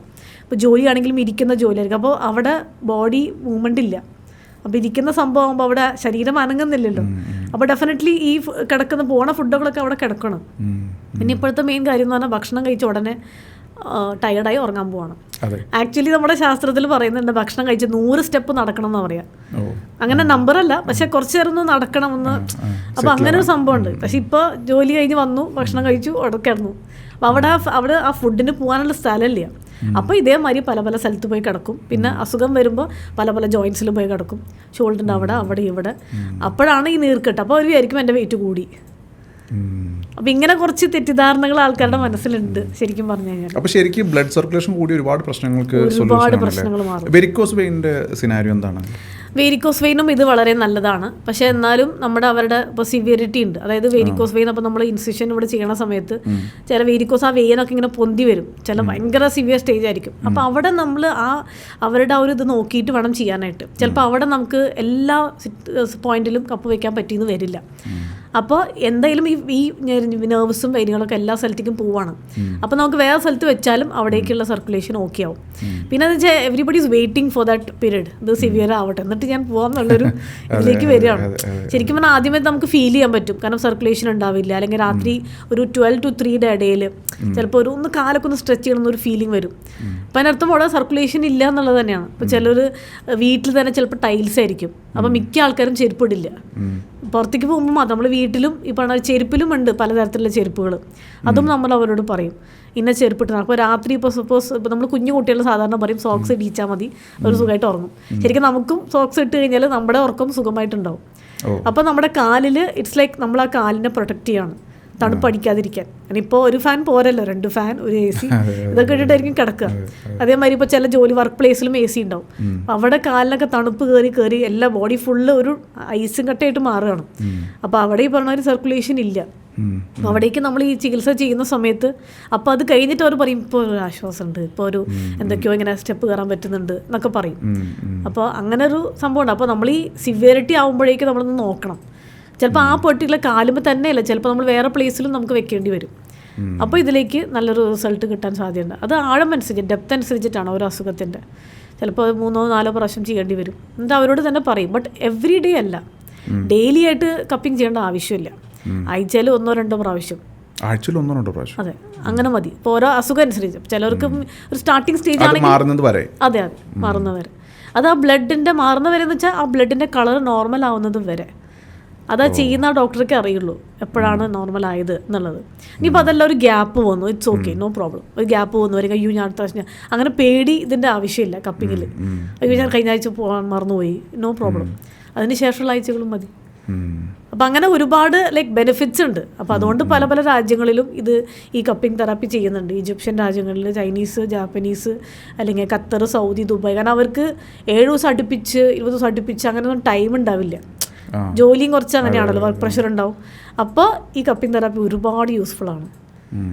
പക്ഷേ ഓർക്കേണ്ട ഒരു കാര്യം എന്ന് പറഞ്ഞാൽ നന്നായിട്ട് എക്സ്പീരിയൻസ്ഡ് ആയിട്ടുള്ള ആൾ ചെയ്താൽ മാത്രമേ നമുക്ക് കറക്റ്റ് റിസൾട്ട് കിട്ടുള്ളൂ. നമ്മുടെ ഈ പറഞ്ഞ പോലെ കുറേ സംശയങ്ങളുണ്ടാവും, നമുക്ക് കുറേ കാര്യങ്ങൾ ചെയ്യണമെന്നുണ്ട്, അല്ലെങ്കിൽ കുറേ എന്തൊക്കെയാണ് ചെയ്യേണ്ടത്, എന്തൊക്കെ ഡൂസ് ആൻഡ് ഡോൺസ് അറിയണമെന്നുണ്ടെങ്കിൽ ഇതിലൂടെ മാത്രമേ നമുക്ക് ചെയ്യാൻ പറ്റുള്ളൂ. നമുക്കത് അങ്ങനെ ഒരു പേഴ്സണെ അത് പറഞ്ഞു കൊടുക്കാൻ പറ്റുള്ളൂ. ഇപ്പോൾ നമ്മളുടെ ഈ ഡീടോക്സിഫിക്കേഷൻ പ്രോസസ്സിൽ, അതായത് ഇപ്പോൾ ആൽക്കഹോൾ കണ്ടന്റ്, നിക്കോട്ടിൻ കണ്ടന്റ്, അതുപോലുള്ള വേറെ കൊളസ്ട്രോളൊക്കെ, ഓയിലി ഫുഡ്സ്, ഇതെല്ലാം നമ്മുടെ ബ്ലഡിന്റെ ക്വാളിറ്റിനെ ബാധിക്കുന്നുണ്ടല്ലോ, which is affecting our overall health അല്ലേ? അപ്പോൾ ഈ കപ്പിംഗ് തെറാപ്പി ഐ തിങ്ക് ഇപ്പോൾ പറഞ്ഞു കേട്ടിടത്തോളം ഈ പറഞ്ഞ എല്ലാത്തിനും ഒരു നല്ലൊരു സൊല്യൂഷനാണ്. മേ ബി ഒരു വിഡ്രോവൽ പീരീഡിൽ ഏറ്റവും കൂടുതൽ യൂസ്ഫുൾ ആകുന്ന ഒരു. അതെ അതെ തീർച്ചയായിട്ടും. അത് ഒരുപാട് പേഷ്യൻസ് വരാറുണ്ട് ഇതേപോലെ. ലൈക്ക് ഇപ്പോൾ പറയുന്ന മാതിരി ഇപ്പോൾ രാവിലെ നമ്മൾ ചായ കുടിക്കുന്നതന്നെ ശരിക്കും അതിൽ caffeine it's not at all good.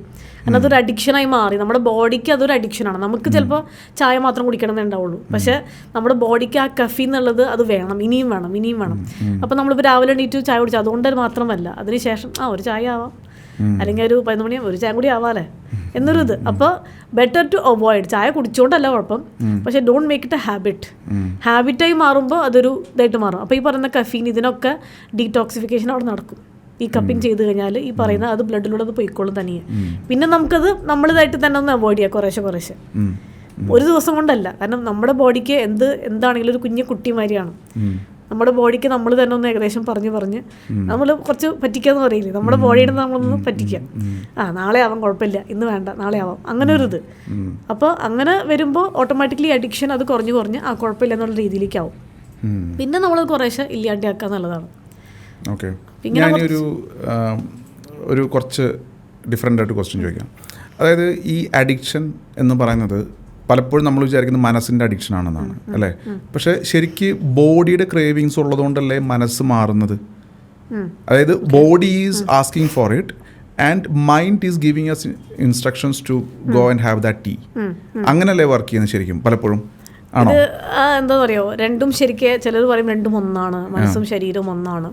എന്നെ സംബന്ധിച്ച് ഇവിടെ മനസ്സാണ് മെയിൻ റോള് കളിക്കുന്നത് ആക്ച്വലി. എന്നുവെച്ചാൽ നമ്മളിപ്പോൾ ഒരു ചായ കണ്ടു, നമുക്ക് അത്രയും കൺട്രോളുള്ളൊരു പേഴ്സൺ ആണെങ്കിൽ ചായ എവിടെ കണ്ടാലും എങ്ങനെ കണ്ടാലും ഒരു കുഴപ്പമില്ല, ഇറ്റ്സ് ഓക്കെ, അത് വേണമെങ്കിൽ വേണ്ട എന്നുള്ള രീതിയിൽ. അതല്ല എന്നുണ്ടെങ്കിൽ ഒരു ഫ്ലക്ച്വേറ്റിംഗ് ആണ്, വേണോ വേണ്ടയോ പറഞ്ഞാൽ കുടിക്കാം അല്ലേ, വേണ്ട, അങ്ങനെ ഒരു ഫ്ലക്ച്വേറ്റിംഗ് ആണ്. അപ്പോൾ അവിടെ അതിനെ മൈൻഡിനെ സ്ട്രോങ് ആക്കി കഴിഞ്ഞാൽ ചായ എവിടെ കണ്ടാലും എങ്ങനെ കണ്ടാലും, ഇനിയിപ്പോൾ നമ്മുടെ സുഹൃത്താണ് ചായ കുടിക്കുന്നതെന്നുണ്ടെങ്കിൽ അത്രയും പവർ ഉണ്ടെങ്കിൽ ദെൻ നമ്മൾ ഒരിക്കലും അതിലേക്ക് പോവില്ല. അത് എന്താണെങ്കിലും, ചായ ആണെങ്കിലും ഇപ്പോൾ ആൽക്കഹോൾ ആണെങ്കിലും അല്ലെങ്കിൽ ഒരു സ്വീറ്റ് ആണെങ്കിലും.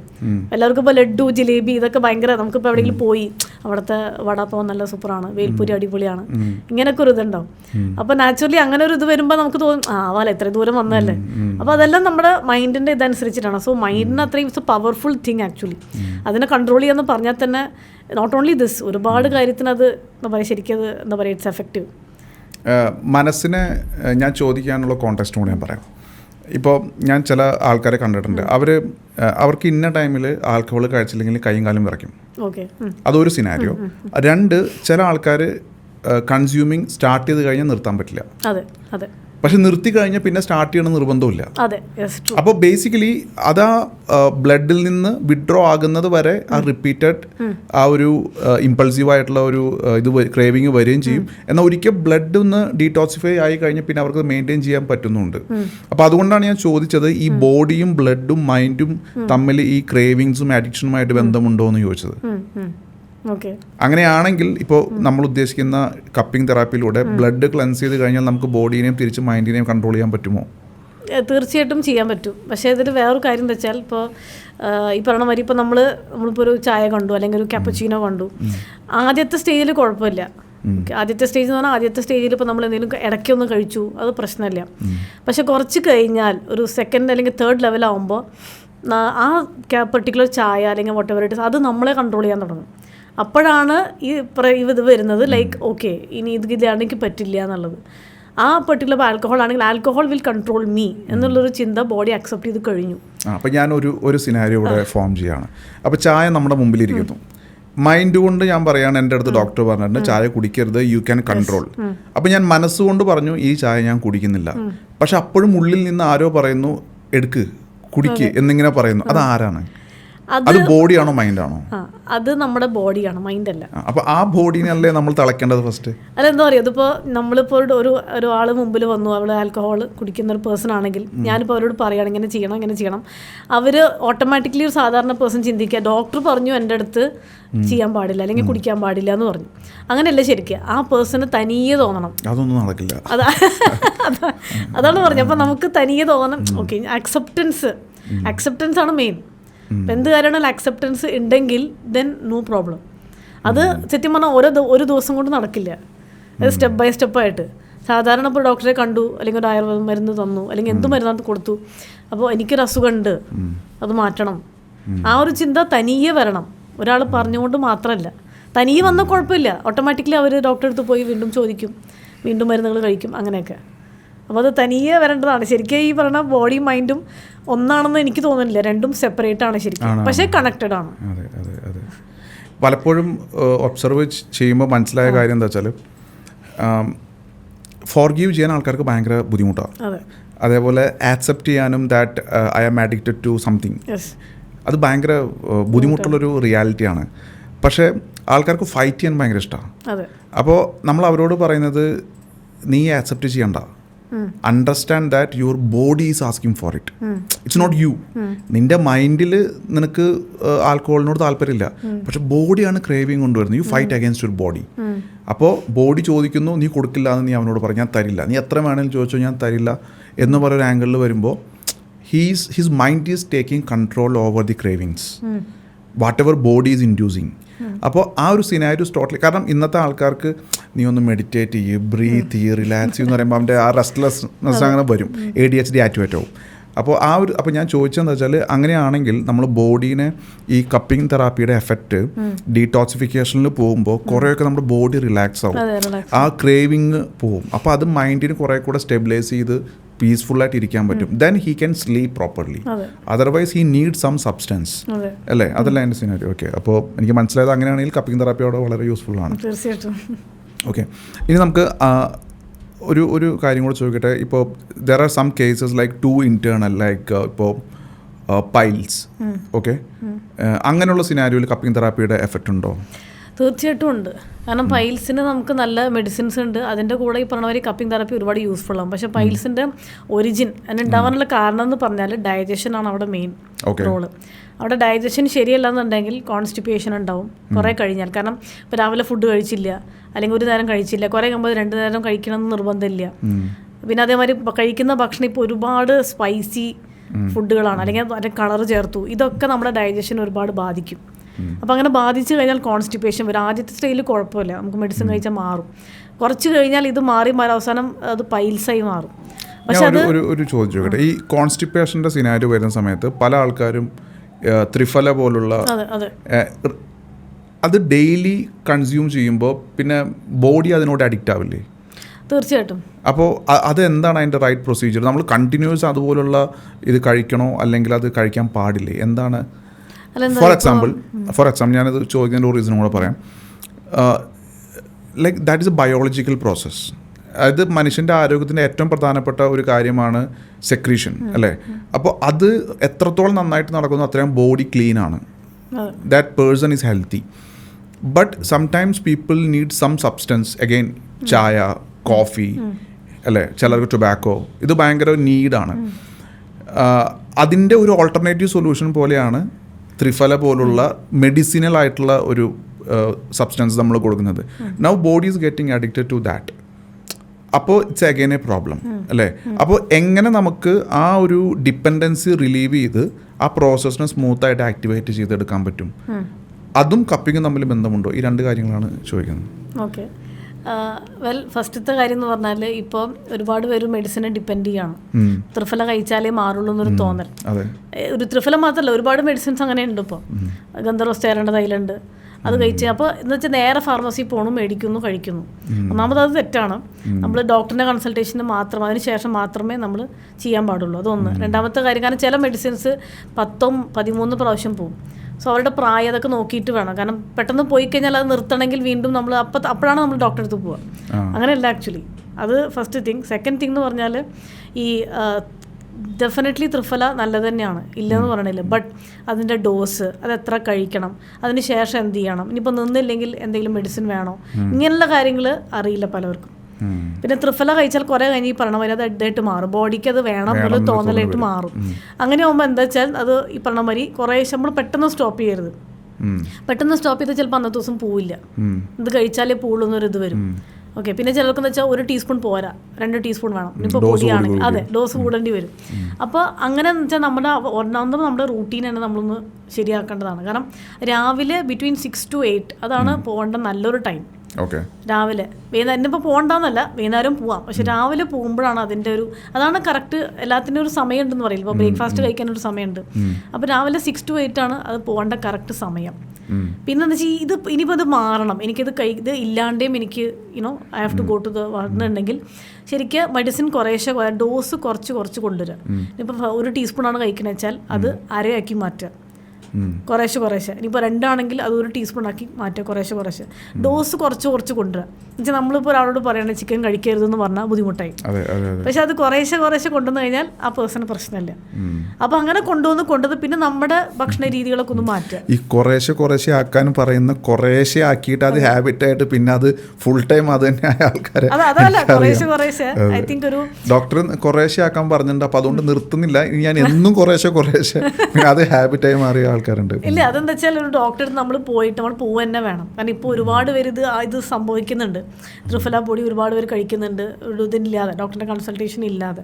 സോ അത് റെഡ്യൂസ് ചെയ്യുക ഡോസ്, ദെൻ കുറേശ്ശെ പിന്നെ ഇല്ലാണ്ട് നോക്കുക. ഇനിയിപ്പോൾ വീണ്ടും ഇനി ബുദ്ധിമുട്ടുണ്ടെന്നുണ്ടെങ്കിൽ ഡോക്ടറെ അടുത്ത് നേരിട്ട് കൺസൾട്ട് ചെയ്ത് എന്നിട്ട് ചെയ്യാം. എന്നുവെച്ചാൽ നമുക്കറിയില്ല ഇതിപ്പോൾ കോൺസ്റ്റിപ്പേഷൻ ആണോ, വേറെ എന്തെങ്കിലും ഇഷ്യൂസ് ഉണ്ടോ. അതേമാതിരി ഇപ്പോൾ പൈൽസ് ആയത് ചിലവർ അറിയുന്നില്ല, പൈൽസ് ആണ് എനിക്ക്, അല്ലെങ്കിൽ അങ്ങനെ ഒരു ബുദ്ധിമുട്ടുണ്ടെന്ന് അറിയുന്നില്ല. അറിയുന്നത് എപ്പോഴാണെന്ന് വെച്ചാൽ നമ്മൾ ഇരിക്കുമ്പോഴൊക്കെ ഒരു പ്രയാസമുണ്ട്, വേദനയുണ്ട്, അല്ലെങ്കിൽ അത് സെക്രീഷൻ ആകുമ്പോൾ സമയത്ത് ചിലപ്പോൾ ബ്ലഡിൻ്റെ ഒരു സ്പോട്ട് കണ്ടു, ഇങ്ങനെ ആകുമ്പോഴാണ് നമ്മൾ ചെക്ക് ചെയ്യുമ്പോഴാണ് നമ്മൾ പൈൽസ് എന്ന് അറിയുന്നത്. അപ്പോഴാണ് ഇത് അറിയണം. അതിന് മുമ്പ് ചിലപ്പോൾ സാധാരണ ഒരു കോൺസ്റ്റിപ്പേഷൻ ഉണ്ടാവില്ല, അല്ലെങ്കിൽ ഇപ്പോൾ ഒരുപാട് പേര് പറയുന്നത് 2 ദിവസം കഴിഞ്ഞിട്ട് എനിക്ക് പോകാറുള്ളൂ, എനിക്ക് ആ സമയത്തേ പോകാറുള്ളൂ, 2 ദിവസം കഴിഞ്ഞിട്ട്. അതൊന്നും ഒട്ടും നല്ലതല്ല. അതാ പറഞ്ഞത്. അപ്പോൾ ഡെയിലി 1-2 പ്രാവശ്യം മിനിമമെങ്കിലും പോകണം. അതും അതിൻ്റെ എങ്ങനെയാണ് അതിൻ്റെ ഇപ്പോൾ ലൂസായിട്ടാണോ പോണേ അതും നമ്മൾ ചെക്ക് ചെയ്യണം. പക്ഷെ നമ്മൾ ഈ ഡെയിലി ബിസി ഷെഡ്യൂളിൻ്റെ ഇടയിൽ ശ്രദ്ധിക്കുന്നില്ല. അതാണ് ഇതിൻ്റെ മെയിൻ റൂട്ട് കോസ്. അപ്പോൾ അവിടെ കപ്പിംഗ് തെറാപ്പിക്ക് എന്താണ് ഈ പൈൽസിൻ്റെ സിനാരിയോയിൽ എന്താ ചെയ്യാൻ പറ്റുക? ഞാൻ ചോദിക്കുന്നതിന് കോൺടെസ്റ്റ് ഞാൻ പറയാം. അതായത് even at the hidden diseases, ഇപ്പോൾ കപ്പിംഗ് എന്ന് പറഞ്ഞ ഒരു എക്സ്റ്റേണൽ ആക്ടിവിറ്റി ആണല്ലോ, അതിൻ്റെ ഇൻഫ്ലുവൻസ് ചെയ്ത് ഡീപ്പ് റൂട്ട് വരെ എത്തും എന്നറിയാൻ വേണ്ടിയിട്ടാണ് ഞാൻ ഈ ചോദിക്കുന്നത്. ഇപ്പോൾ ഈവൻ കിഡ്നീസ്, ഇപ്പോൾ കിഡ്നീസിൽ എങ്ങനെയാണ് നമുക്ക് കപ്പിംഗ് തെറാപ്പിയുടെ എഫക്റ്റ് വരുന്നത്, അതുപോലെ ഹാർട്ട്, അഗൈൻ പിന്നെ ക്യാൻസർ പോലുള്ള ഡീജനറേറ്റീവ് ഡിസീസ്, അതിലൊക്കെ നമുക്ക് എങ്ങനെ ഇതിൻ്റെ ഒരു ഇൻഫ്ലുവൻസ്? ഇതിനെന്താ പറയുക, ഇപ്പോൾ പുറത്തേക്കുള്ള നമുക്ക് എന്തെങ്കിലും ബുദ്ധിമുട്ടുണ്ടെങ്കിൽ നമുക്കത് കാണാൻ പറ്റും, പക്ഷെ ഉള്ളിലേക്കുള്ള അസുഖങ്ങൾ നമുക്ക് കാണാൻ പറ്റില്ല. അപ്പോൾ അവിടെയാണ് ഈ കപ്പിംഗ് തെറാപ്പിയുടെ എൻട്രി. എന്ന് വെച്ചാൽ കപ്പിംഗ് തെറാപ്പിയിലൂടെ നമ്മൾ ഉള്ളിലേക്കുള്ള ബ്ലഡ് സെൽസിനെ നല്ല ബ്ലഡിനെ അവിടെ വരുത്തുകയാണ്, അല്ലെങ്കിൽ ഇംപ്യൂർ ബ്ലഡിനെ മാറ്റുകയാണ്. അവിടെ മാറ്റുന്ന സമയത്ത് അവിടെ സെൽസിനെ നമ്മൾ റീജനറേറ്റ് ചെയ്യണം. ഈ സെൽസ് റീജനറേഷനാണ് ഒരുവിധം അസുഖങ്ങൾ അവിടെ ഇപ്പോൾ റീജനറേറ്റ് ആവുന്നില്ല എന്നറിയുമ്പോഴാണ് ഒരുപാട് അസുഖങ്ങൾ അവിടെ വരുന്നത്. പുതിയ സെൽസ് റീജനറേറ്റ് ആവുമ്പോൾ ഈ പറയുന്ന ലിവർ അല്ലെങ്കിൽ ഹാർട്ട് സംബന്ധമായിട്ടുള്ള ഇഷ്യൂസ്, എനർജിയും പവറും ഉണ്ട്. പിന്നെ ഈ പറഞ്ഞ മാതിരി നമ്മുടെ ബോഡിയിൽ തന്നെ ഒരു പർട്ടിക്കുലർ എനർജി കിടപ്പുണ്ട്. ഓക്കെ, അപ്പോൾ ചിലർ അതിനെ ഓറാന്ന് പറയും, അല്ലെങ്കിൽ പോസിറ്റീവ് എനർജി, ഇങ്ങനെയൊക്കെ. അപ്പോൾ ആ എനർജീനെ അവിടെ ഒരു ട്രാഫിക് ബ്ലോക്ക് മാതിരി അവിടെ തടസ്സമാണ് അവിടെ. അതാണ് ഈ അസുഖം എന്ന് നമ്മൾ സാധാരണ ഭാഷയിൽ പറയണം. അത് അവിടെ തടസ്സമാണ്. അപ്പോൾ ഈ കപ്പിംഗ് തെറാപ്പിയിലൂടെ ആ തടസ്സങ്ങളെ നമ്മൾ മാറ്റുകയാണ്. ഒരു റോഡ് പണി മാതിരി. ആ റോഡ് പണിയുടെ പ്രോസസ്സിലാണ് നമ്മൾ ഇത് ചെയ്യണം എന്നൊക്കെ പറയണം. അപ്പോൾ അതിനെ മാറ്റുമ്പോൾ ഈ പറയുന്ന എല്ലാ അസുഖങ്ങളും അവിടെ എഫക്റ്റ് ചെയ്യും. അപ്പോൾ പൈൽസ് ആണെങ്കിലും അവിടെ ബ്ലഡ് സർക്കുലേഷൻ ഉണ്ട്, നല്ല ബ്ലഡ് സെൽസ് ഉണ്ടെങ്കിൽ ഇറ്റ് വിൽ ഹെൽപ്പ്. അതിൻ്റെ കൂടെ ഉള്ളിലേക്ക് മരുന്നുകൾ അവരുടെ സിവിയറിറ്റി അനുസരിച്ച് നമ്മൾ കൊടുക്കണം. പിന്നെ അവരുടെ ഭക്ഷണ രീതി, പൈൽസിന് പ്രത്യേകിച്ച് ഫ്രൂട്ട്സുകൾ ഒരുപാട് ഹെൽപ്ഫുള്ളാണ്. കാരണം അവിടെ പൈൽസ് ആവുമ്പോൾ, കോൺസ്റ്റിപ്പേഷൻ ആവുമ്പോൾ അവിടെ ഹെവി ഫുഡ് കഴിക്കാൻ ബുദ്ധിമുട്ടാണ്. എരിവും പുളിയുള്ള ഭക്ഷണങ്ങൾ, ഇപ്പം എല്ലാവർക്കും പുളി വേണം, എരിവ് വേണം, അതില്ലാണ്ട് ആഹാരം ഉള്ളിലേക്ക് പോവില്ല എന്നുള്ളൊരു ഇതിലേക്ക് മാറിയിരിക്കുകയാണ്. പ്രത്യേകിച്ച് ഇപ്പോൾ ഐ തിങ്ക് എന്താ പറയുക, എല്ലാത്തിനും ചുവന്നമുളകും മുളക് പൊടിയും അതേമാതിരി പല സ്പൈസസ്, ഇനിയിപ്പോൾ കളേഴ്സ് ഉണ്ടെങ്കിൽ അതും ഔട്ട്സൈഡ് ഫുഡിനൊക്കെ അങ്ങനെയാണ്. അപ്പോൾ അത് നമ്മൾ ബേസിക്കായിട്ട് അത് കുറച്ച് കഴിഞ്ഞാൽ തന്നെ ഒരുപാട്. പിന്നെ ഫ്രൂട്ട്സ് കഴിക്കൽ കുറവാണ്. ഇനി ഫ്രൂട്ട്സിൻ്റെ കൂടെയും ഈ പറഞ്ഞ മാതിരി എന്തെങ്കിലും പഞ്ചസാര, ശരിക്കും ഫ്രൂട്ട്സിൻ്റെ ഉള്ളിൽ തന്നെ മധുരത്തിൻ്റെ ഇതുണ്ട്. ആക്ച്വലി നമ്മൾ എക്സ്ട്രാ ആഡ് ചെയ്യേണ്ട ആവശ്യമില്ല. ഫ്രൂട്ട്സ് ഒരുപാട് ഹെൽപ്പ് ചെയ്യും. പൈൽസ് ഫിഷർ ഇതൊക്കെ. പൈൽസിൻ്റെ മെയിൻ റൂട്ട് കോസ് ഭക്ഷണ രീതിയാണ്. പിന്നെ നമ്മുടെ ഈ പറഞ്ഞ മാതിരി നമ്മുടെ ജീവിതശൈലികൾ കുറേയൊക്കെ അതിൽ വ്യത്യാസം വരുത്തിയാൽ മാറും, ഡെഫിനറ്റ്ലി മാറും, യാതൊരു സംശയമില്ല. നമ്മുടെ ചിലരുടെ ശരീരത്തിൽ ഒരു ഏജ് കഴിയുമ്പോൾ ഈ പാലുണ്ണികൾ പോലെ ചെറിയ ഇത് കണ്ടിട്ടില്ലേ, അതെന്താ ശരിക്കും? അത് ചില ആൾക്കാരുടെ ഒരു പ്രാവശ്യം വന്ന് പിന്നെ പല സ്ഥലത്തും സ്പ്രെഡ് ആവുന്നു. മീൻസ് വന്ന് തുടങ്ങിയ പിന്നെ അത് പല സ്ഥലത്തും സ്പ്രെഡ് ആവുന്നു, അല്ലെങ്കിൽ അത് വരുന്നേ ഇല്ല. എന്താണ് ശരിക്കും അതിൻ്റെ ഒരു? അതിനെന്താ പറയുക, ഇത് ഈ പറഞ്ഞ മാതിരി ഞാൻ ഒരുപാട് ആൾക്കാർക്ക് ഇത് കണ്ടിട്ടുണ്ട്, ഈ പാലുണ്ണി എന്നുള്ളൊരു ഇത്. അതെന്താ വെച്ചാൽ അതിനെ മെഡിക്കൽ നെയിം എന്ന് ഞാൻ അങ്ങനെ ഒരു നെയിമായിട്ട് വിളിക്കുന്നില്ല അതിനെ. നമ്മൾക്ക് പല പേരുകളും ലംസ് എന്ന് പറയാം, മുഴ എന്ന് പറയാം. പക്ഷെ എന്നെ സംബന്ധിച്ച് ഇറ്റ്സ് ലൈക്ക് ഒരു വേസ്റ്റാണ് അത് ശരീരത്തിലത്തെ. ഇപ്പോൾ നമ്മളൊരു സ്ഥലത്ത് ഒരു പ്രൊട്രൂഷൻ കണ്ടു, ഒരു എന്താ പറയുക, നമ്മൾ മുഴ എന്ന് പറയില്ല, കഴുത്തിലൊരു മുഴ അല്ലെങ്കിൽ നമ്മുടെ ബാക്കിലൊരു മുഴ, ഇങ്ങനെ കാണുമ്പോൾ ഞാനതിനെ കാണുന്നത് ഇറ്റ്സ് ഒരു വേസ്റ്റാണത്. എവിടെയും കടക്കാൻ പറ്റാണ്ട് ഓരോ ചെറിയ ചെറിയ സ്ഥലത്ത് പോയി ഇരിക്കുന്നു. ഓക്കെ, അതാണ് ഈ സംഭവം. അത് പക്ഷേ ഇറ്റ്സ് നോട്ട് ഡേഞ്ചറസ്, അപകടം പിടിച്ചൊരു കാര്യമല്ല അത്. അതൊരു വേസ്റ്റ് പ്രൊഡക്റ്റാണ്. അപ്പോൾ ഏറ്റവും ബെസ്റ്റ് ബോഡീനെ ഡീടോക്സ് ചെയ്താൽ അവിടെ ഒരു വ്യത്യാസം കാണും. പക്ഷേ ഇപ്പോൾ എന്താ ചെയ്യണമെന്ന് വെച്ചാൽ ആൾക്കാർ ഓരോ എക്സ്റ്റേണലി ഓരോ പൗഡർ ഇടുന്നു, പേസ്റ്റ് ആക്കിയിട്ട് അവിടെ ഇവിടെ അപ്ലൈ ചെയ്യുന്നു. അല്ലെങ്കിൽ പിന്നെ നമ്മൾ ഉപയോഗിക്കുന്ന സോപ്പ് തന്നെ ഒരു പ്രശ്നമാണ് ശരിക്കും. ഞാനത് ഇപ്പോൾ ഒരുപാട് ശ്രദ്ധിച്ചൊരു കാര്യമാണ്. ഒരു ദിവസം സിന്തോളാണെങ്കിൽ പിറ്റേ ദിവസം ലൈഫ് ബോയ്, പിറ്റേ ദിവസം ഡെറ്റോള്. അപ്പോൾ ഇത് ശരിക്കും സോപ്പ് തന്നെ നമ്മുടെ സ്കിന്നിൻ്റെ നേച്ചർ നമ്മൾ മനസ്സിലാക്കണം. ചിലവരുടെ ഭയങ്കര ചൂടുള്ള പ്രകൃതി ആയിരിക്കാം, ഭയങ്കര പിത്തപ്രകൃതി ആയിരിക്കും അവർ, ഭയങ്കര ചൂട്. ചിലർ ഒട്ടും വേർക്കുണ്ടാവില്ല, ചിലർക്ക് ഭയങ്കര കൊഴുപ്പുള്ള ശരീരമായിരിക്കും. നമ്മൾ തന്നെ ശ്രദ്ധിച്ചിട്ടുണ്ടാവും, ഭയങ്കര എന്ത് കഴിച്ചാലും പെട്ടെന്ന് ഇതിങ്ങനെ കാണും. അപ്പോൾ ഇങ്ങനെയുള്ള ഇതൊക്കെ നമ്മുടെ സ്കിന്ന് തന്നെ നമ്മൾ തിരിച്ചറിയണം, നമ്മൾ ഡ്രൈ സ്കിന്നാണോ ഓയിലി സ്കിന്നാണോ. അപ്പോൾ ചിലർക്ക് എന്താ വെച്ചാൽ തണുപ്പ് രാജ്യങ്ങളിൽ പോയാൽ ആൽമണ്ട് ഓയിൽ ഒരുപാട് ഹെൽപ്പ് ചെയ്യും.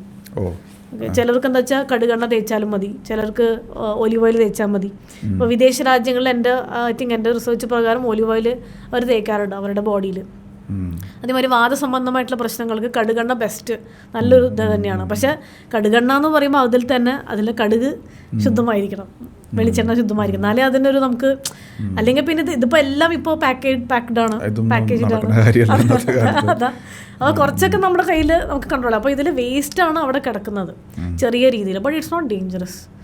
അപകടം പിടിച്ചൊരു കാര്യമല്ല അത് ശരിക്കും. Is it a sign for something like എന്തിൻ്റെങ്കിലും സിംറ്റം ആണോ? അത് നമുക്കിപ്പോൾ എന്തെങ്കിലും ചൊറിച്ചിലുണ്ട് ഭയങ്കരമായിട്ട്, അല്ലെങ്കിൽ അവിടെ എന്തെങ്കിലും കളർ ചേഞ്ച് കണ്ടു, അപ്പോഴാണ് നമുക്കിത് ചെറിയൊരു നമ്മൾ ഡോക്ടറെ അടുത്ത് പോണത്, അല്ലെങ്കിൽ ഒരു കൺസൾട്ടേഷൻ നമ്മൾ ചെയ്യേണ്ടത്. ഈ സ്കിൻ റാഷസ് വരുന്ന സമയത്ത് ഇപ്പോൾ പലപ്പോഴും ഞാൻ കാണാറുണ്ട് സ്കിൻ റാഷസ്. അപ്പോൾ സ്റ്റിറോയിഡ്സ് ആണ് പൊതുവേ ഡോക്ടേഴ്സ് കൊടുക്കുന്നത്. അപ്പം ഈ എസ്പെഷ്യലി സോറിയാസിസ് പോലെ കുറച്ചും കൂടെ ആൻറ്റി ഇമ്മ്യൂൺ ഡിസീസസ് ഒക്കെ വരുന്ന സമയത്ത് അഗൈൻ സൂപ്പർ പവർഫുൾ സ്റ്റിറോയിഡ്സ് ആണ് അവിടെ പോകുന്നത്, which is again bad for your health അല്ലേ. അപ്പോൾ അവിടെ ഈ കപ്പിംഗ് തെറാപ്പി ഐ തിങ്ക് വളരെ യൂസ്ഫുൾ ആയിട്ടുള്ള ഒരു കാര്യം. തീർച്ചയായിട്ടും സ്കിൻ ഡിസീസിന് ഏത് അസുഖമാണെങ്കിലും കപ്പിംഗ് തെറാപ്പി ഒരുപാട് യൂസ്ഫുൾ ആണ്. പക്ഷെ അത് നമ്മൾ ചെയ്യണ സമയത്ത് അവർക്ക് നമ്മൾ പറഞ്ഞു കൊടുക്കണം, ഇതാണ് നിങ്ങളുടെ കാര്യം, ഇതുകൊണ്ടാണ് വരുന്നത് എന്നുള്ളത്. പിന്നെ ഈ സോറിയാസിസ് എന്ന് പറഞ്ഞാൽ അല്ലെങ്കിൽ ഏത് സ്കിൻ ഡിസീസ് ആണെങ്കിലും അവർ കഴിക്കുന്ന മെഡിസിൻസ് നമ്മൾ ശ്രദ്ധിക്കണം. ഈ പറഞ്ഞ മാതിരി സ്റ്റിറോയിഡ്സ് ആണെന്നുണ്ടെങ്കിൽ അതിന് ഒരുപാട് സൈഡ് എഫക്റ്റ് ഉണ്ട്. നമ്മളിപ്പോൾ കപ്പിംഗ് തെറാപ്പി ഒരു വഴിക്കൂടെ നമ്മൾ ചെയ്യുമ്പോൾ അതിൻ്റെ റിസൾട്ട് കിട്ടുമ്പോൾ അപ്പുറത്ത് അവർ മെഡിസിൻ കഴിക്കുന്നുണ്ടെങ്കിൽ രണ്ടും കൂടി ക്ലാഷ് ആവാൻ പാടില്ല. മെഡിസിൻ കഴിക്കുന്നതുകൊണ്ടല്ല കുഴപ്പം, പക്ഷെ രണ്ടും കൂടി ചിലപ്പോൾ ക്ലാഷ് ആവും. കാരണം എന്തൊക്കെയാണെങ്കിലും അവരുടെ വർക്ക് ചെയ്യുന്ന രീതി പ്രോസസ്സ് വേറെ, നമ്മുടെ വർക്ക് ചെയ്യുന്ന പ്രോസസ്സ് വേറെ. അപ്പോൾ സ്റ്റിറോയിഡ് കഴിക്കുമ്പോൾ അവിടെ സൈഡ് എഫക്റ്റ് ഉണ്ടാവും. അതിൽ മെയിൻ സൈഡ് എഫക്റ്റ് എന്ന് പറഞ്ഞാൽ വെയിറ്റ് ചിലപ്പോൾ കൂടാൻ സാധ്യതയുണ്ട്. അവിടെ ഹോർമോൺസ് അങ്ങോട്ടും ഇങ്ങോട്ടും ചിലപ്പോൾ അങ്ങോട്ട് പോകും ഇങ്ങോട്ട് അപ്പ് ആൻഡ് ഡൗൺ ആയിട്ട് പോകും. അപ്പോൾ ഇവിടെ നമ്മൾ കപ്പിങ്ങിലൂടെ നമ്മളതിൻ്റെ ബാലൻസ് ആക്കുക ചെയ്യണം. അപ്പോൾ അതാണ് ഞാൻ പറഞ്ഞത്, മെഡിസിൻസ് ഉള്ളിലേക്ക് കഴിക്കുന്ന മെഡിസിൻസ് എന്തൊക്കെയാണെന്ന് നമ്മൾ അവരോട് ചോദിച്ച് മനസ്സിലാക്കണം. രണ്ടും കൂടി ക്ലാഷ് ആവാതിരിക്കാൻ വേണ്ടി കഴിക്കണോണ്ടൊന്നും കുഴപ്പമൊന്നുമില്ല, മെഡിസിൻസ് കഴിക്കാം. പക്ഷേ രണ്ടും കൂടി അതിൻ്റെ ലൈക്ക് ആ മെഡിസിൻ്റെ ഡോസ് കുറയുന്നുണ്ടോ കൂട്ടുണ്ടോ. കാരണം ചിലരെന്താ വെച്ചാൽ കപ്പിങ് ചെയ്യുമ്പോൾ അവിടെ മെഡിസിൻ സ്റ്റോപ്പ് ചെയ്യും. അതിൻ്റെ ആവശ്യമില്ല, മെഡിസിൻ കഴിക്കാൻ നോ പ്രോബ്ലം, പക്ഷേ എന്ത് മെഡിസിനാണ് കഴിക്കണം ഇതൊക്കെ നമ്മൾ ശ്രദ്ധിക്കണം. അപ്പോൾ കപ്പിംഗ് ഒരുപാട് യൂസ്ഫുൾ ആണ് ഈ സോറിയ. ബേസിക്കലി ബ്ലഡ് പ്യൂരിഫിക്കേഷൻ നടക്കുന്നല്ലേ. അപ്പോൾ അത് സ്വാഭാവികമായിട്ട് അവരുടെ സ്കിന്നിലും ഓവറോൾ വെൽബീയിങ്ങിലൊക്കെ വളരെയധികം. തീർച്ചയായിട്ടും നമ്മുടെ സ്കിന്നിലൊരു ഗ്ലോ ഉണ്ടാവും, നമുക്ക് തന്നെ ഫീൽ ചെയ്യും. 1-2 സിറ്റിംഗ് കഴിഞ്ഞാൽ തന്നെ എന്തൊക്കെയോ ശരീരത്തിൽ നിന്ന് പോയ മാതിരി ഒരു ഫീലിംഗ്, കുറച്ചും കൂടി എനർജി കിട്ടിയ മാതിരി തോന്നും. ഒരു എന്താ പറയുക, ഒരു ഇമ്മ്യൂണിറ്റിക്കൊക്കെ ബെസ്റ്റ് നല്ലൊരു ചികിത്സ തന്നെയാണ് കപ്പിംഗ് തെറാപ്പി. പ്രതിരോധ ശേഷിക്ക് നല്ലതാണ്, ബെസ്റ്റ് മെഡിസിൻ ആണ്. ഇപ്പോൾ അതാണ് ആവശ്യം, ഇമ്മ്യൂണിറ്റി വളരെ ആവശ്യമാണ്. നല്ലതാണ് കപ്പിംഗ് തെറാപ്പി. തീർച്ചയായിട്ടും. എന്താ വെച്ചാൽ നമ്മുടെ ബോഡിക്ക് നമ്മുടെ മെഡിസിൻസ് മാത്രം കൊടുത്തിട്ട് ബോഡിക്ക് അറിയാം ഓക്കെ എനിക്ക് മെഡിസിൻ ആവശ്യമാണ്, പക്ഷെ ബോഡീനെ നമ്മൾ എന്ത് ചെയ്യണം, നമ്മളൊരു എനർജി ഉള്ള എനർജീനെ നമ്മളൊന്ന് സ്റ്റിമുലേറ്റ് ചെയ്യണം. എന്നാലേ ബോഡിക്ക് മനസ്സിലാവുള്ളൂ ഞാൻ ഇന്ന അസുഖത്തിന് ഇന്ന മരി വേണം.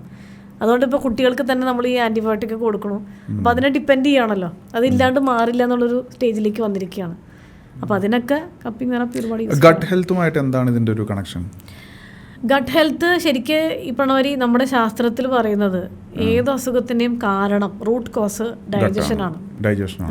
അപ്പോൾ ഡൈജഷൻ കൂട്ടാൻ എന്താണ് വഴി? ഡൈജഷൻ കൂട്ടാൻ ഫസ്റ്റ് നമ്മുടെ ഭക്ഷണ രീതി മാറ്റുക എന്നുള്ളതാണ്. അതിപ്പോൾ സെക്കൻഡ് ബുദ്ധിമുട്ടാണ്. വേറെ വഴികളൊന്നും. അതെ. സെക്കൻഡ് എന്ന് പറഞ്ഞാൽ ഡീടോക്സിഫിക്കേഷൻ ചെയ്യുക എന്നുള്ളത്. എത്ര ഫ്രീക്വൻസിയിൽ ചെയ്യേണ്ടി വരും? അതായത് ഹെൽത്തി പേഴ്സൺ ആണെങ്കിൽ കൊല്ലത്ത് 1-2 പ്രാവശ്യം. ഡീടോക്സിഫിക്കേഷൻ എന്ന് പറഞ്ഞാൽ ലൈക്ക് ഒരു പഞ്ചകർമ്മ ചികിത്സ എന്ന് പറയാൻ. Overall cleansing. അതെ, ഓവറോൾ ക്ലെൻസിങ്. അല്ലെങ്കിൽ മിനിമം മാസത്തിൽ ഒരിക്കലെങ്കിലും ചെയ്യണം എന്നുള്ളതാണ്. മാസത്തിലൊരിക്കൽ. അതിന് നമ്മൾ ത്രിഫല പോലുള്ള എന്തെങ്കിലും യൂസ് ചെയ്താൽ മതിയോ? ത്രിഫല പൊടിയിൽ നിന്ന് മാത്രം ചിലപ്പോൾ ചിലർക്ക് മതിയാവില്ല. ത്രിഫല പൊടി മാത്രം കൂടി ചിലർക്ക് പോകണമെന്നില്ല. ഇപ്പോൾ ഒരുപാട് ഈ പറഞ്ഞ ഒരുപാട് മെഡിസിൻസ് ഉണ്ട്. ഈ ബാലസുധ, കായം ടാബ്ലറ്റ്, അതൊക്കെ. അതെ, അല്ല അതൊക്കെ ഈ എന്താ പറയുക സൂപ്പർ മാർക്കറ്റിലും ഫാർമസിയിലൊക്കെ അവൈലബിൾ. അത് അങ്ങനെ ഡയറക്റ്റ്ലി പോയി ഒരിക്കലും മേടിക്കരുത്. കാരണം ചിലർക്ക് ഇപ്പോൾ ഡീടോക്സ് മാത്രമായിരിക്കില്ല, ചിലർക്ക് വേറെയും ഒരു സപ്പോർട്ടീവ് വേണ്ടി വരും. ഇപ്പോൾ അനീമിക് ആയിട്ടുള്ളൊരു പേഴ്സൺ ഡീടോക്സ് ചെയ്താൽ പിന്നെയും ക്ഷീണമാവുള്ളൂ. അവർക്ക് വേറെ എന്തെങ്കിലും ഒരു വിറ്റമിൻ്റെ കുറച്ച് എന്തെങ്കിലും മരുന്നുകൾ, അതായത് വിറ്റമിൻ മീൻസ് നമ്മുടെ ആയുർവേദത്തിലുള്ള ചില മരുന്നുകളുണ്ട് ശക്തി കൂട്ടാനായിട്ട്, രക്തം ഉണ്ടാവാനായിട്ട്. അതും കൂടി കൊടുത്താൽ ഇറ്റ് വിൽ ഹെൽപ്പ്. അല്ലെങ്കിൽ പിന്നെയും ക്ഷീണമാവുള്ളൂ കൂടുതൽ. അപ്പം എന്ന് വെച്ചാൽ ഇപ്പോൾ പിന്നെ ഈ മഴക്കാലം ആയതുകൊണ്ട് അതിൻ്റെ ഒരു സീസണാണ്. കോൾഡും ജലദോഷവും കഫക്കെട്ടും അങ്ങനെ ഒരു സീസൺ. അപ്പോൾ ഇപ്പോഴത്തെ ഒരു 10 പ്രാവശ്യം തുമ്മിക്കഴിഞ്ഞാൽ വയ്യാണ്ടിയാവും. അത്രയും വാട്ടർ കണ്ടൻറ്റ് ബോഡിയിൽ നിന്ന് പോവല്ലേ. അപ്പോൾ സാധാരണ ഒരാൾ വെള്ളം കുടിക്കില്ല. നമ്മൾ മേ ബി ഒരു കുറേ ലിറ്ററുകൾ പോവാണ് നമ്മൾ തുമ്മണ സമയത്ത്, നമ്മൾ പക്ഷെ അറിയണില്ല. അപ്പോൾ കോൾഡ് വന്നാൽ ഒരാൾക്ക് വയ്യാണ്ടിയാവാണ്, ടയേർഡാവുക ചെയ്യണത്. അപ്പോൾ അതിനിടയ്ക്ക് അതാ ഞാൻ പറഞ്ഞത്. അപ്പോൾ നമ്മൾ ഒരു ഡോക്ടറിനെ കണ്ട് മനസ്സിലാക്കി അവർ തരുന്ന മെഡിസിൻ ഫോളോ ചെയ്ത്. ശരിക്കും ആയുർവേദത്തിലൊരു 4 ഗോൾഡൻ റൂൾസ് ഉണ്ട് ശരിക്കും. ഔഷധം, ആഹാരം, വിഹാരം, ആചാരം. ഔഷധം അതായത് നമ്മൾ തരുന്ന മെഡിസിൻസ് അല്ലെങ്കിൽ ചികിത്സ കറക്റ്റ് രീതിയിൽ ഫോളോ ചെയ്യുക എന്നുള്ളത്. ആഹാരം കറക്റ്റ് രീതിയിൽ ഡയറ്റ് അവർ ഇന്നത് കഴിക്കാൻ പറയും, അത് കഴിക്കുക. ഇപ്പോൾ വിഹാരം എന്ന് പറഞ്ഞാൽ കഴിക്കാൻ പാടില്ല അല്ലെങ്കിൽ ഇത് ചെയ്യാൻ പാടില്ല, അത്. ആചാരം ബിഹേവിയർ, ഇപ്പോൾ രാവിലെ എണീറ്റ് ഇങ്ങനെ ചെയ്യണം എന്ന് പറഞ്ഞാൽ ചെയ്യണം. അല്ലെങ്കിൽ ഇപ്പോൾ വർക്ക് പ്ലേസിൽ ഇങ്ങനെ ഇടയ്ക്കിടയ്ക്ക് വെള്ളം കുടിക്കണം എന്ന് പറഞ്ഞാൽ അയ്യോ എനിക്ക് ബുദ്ധിമുട്ടാണെങ്കിൽ വെള്ളം കുടിക്കാൻ പറ്റില്ല. അപ്പോൾ ഈ 4 ഗോൾഡൻ റൂൾസാണ് ആയുർവേദത്തിൻ്റെ. ഇത് ഫോളോ ചെയ്ത് കഴിഞ്ഞാൽ ഏത് അസുഖവും നമുക്ക് മാറ്റാൻ പറ്റും. നമുക്കിനി മർമ്മ ചികിത്സയിലേക്ക് വരാം. മർമ്മ ചികിത്സ എന്ന് പറഞ്ഞാൽ ശരിക്കും എന്താ? നമ്മളുടെ ഒരു ഒന്ന് എക്സ്പ്ലെയിൻ ചെയ്യൂ, എന്താണ് മർമ്മ ചികിത്സ? മർമ്മ ചികിത്സ എന്ന് പറഞ്ഞാൽ ശരിക്കും അതൊരു നമ്മുടെ ബോഡിയിൽ ഇമ്പോർട്ടൻറ്റ് പോയിന്റ്സുകളുണ്ട്, ലൈക്ക് വെരി ഇമ്പോർട്ടൻറ്റ് പോയിന്റ്സ്. എന്താണ് ഈ പോയിന്റ്സ് എന്ന് പറയുന്നത്? അതായത് പോയിന്റ്സ് എന്ന് പറഞ്ഞാൽ ആ പോയിന്റ്സിലാണ് നമ്മുടെ ലൈഫിൽ ഒരു പ്രാണ എന്ന് പറയില്ലേ, ലൈഫ് ഫോഴ്സ് അവിടെ കിടക്കുന്നത്. മറ്റുള്ള പ്ലേസിൽ ചെറിയ ചെറിയ വ്യത്യാസങ്ങളുള്ളൂ, പക്ഷെ മറ്റുള്ള പ്ലേസിൽ അങ്ങനെ ആവണമെന്നില്ല. ഈ പോയിന്റ്സിലാണ് അതിൻ്റെ ലൈഫ് ഫോഴ്സ് കിടക്കുന്നത്. അവിടെ നമ്മൾ അതിനെ സ്റ്റിമുലേറ്റ് ചെയ്യണം. നമ്മൾ ഈ പറയുന്ന മർമ്മങ്ങൾ എന്ന് പറയുന്നത് ഈ പോയിന്റ്സിനാണ്. അതെ അതെ, ഈ പോയിന്റ്സിനാണ് നമ്മൾ പറയുന്നത്. അതിപ്പോൾ പണ്ട് കാലത്ത് ഇപ്പോൾ കളരി പഠിച്ചവർക്കൊക്കെ ഇവർ അതൊക്കെ പഠിപ്പിച്ച് കൊടുക്കുന്നുണ്ട്. അല്ലെങ്കിൽ അങ്ങനെ ചെയ്യണം ഇങ്ങനെ ചെയ്യണം. അപ്പോൾ അവർക്ക് കളരി പഠിച്ച ഒരാൾക്ക് കുറച്ചും കൂടി ചിലപ്പോൾ അറിയുന്നുണ്ടാവും. പക്ഷെ അത് തന്നെ ആ പോയിന്റ്സ് തന്നെ അല്ല ഞാൻ ഉദ്ദേശിച്ചത്. ഞാൻ പറഞ്ഞത് മർമ്മത്തിൻ്റെ പോയിന്റ്സ് വേറെ, മറ്റുള്ള പോയിന്റ്സുകൾ വേറെ. 2 പോയിന്റ്സ് ഉണ്ട്. അപ്പോൾ ഈ ആക്യുപങ്ക്ചറും ആക്യുപ്രഷറും അവിടെയുള്ള പോയിന്റ്സ് 2 തമ്മിൽ സിമിലാരിറ്റി ഉണ്ട്, പക്ഷെ സെയിം അല്ല. അപ്പോൾ ഇതിൽ നമ്മൾ ചെയ്യുന്ന ചികിത്സേനെയാണ് മർമ്മ ചികിത്സ എന്ന് പറയുന്നത്. ബട്ട് വെരി വെരി ഇമ്പോർട്ടൻ്റ് ആണ്, വെരി ക്രൂഷ്യലാണ്.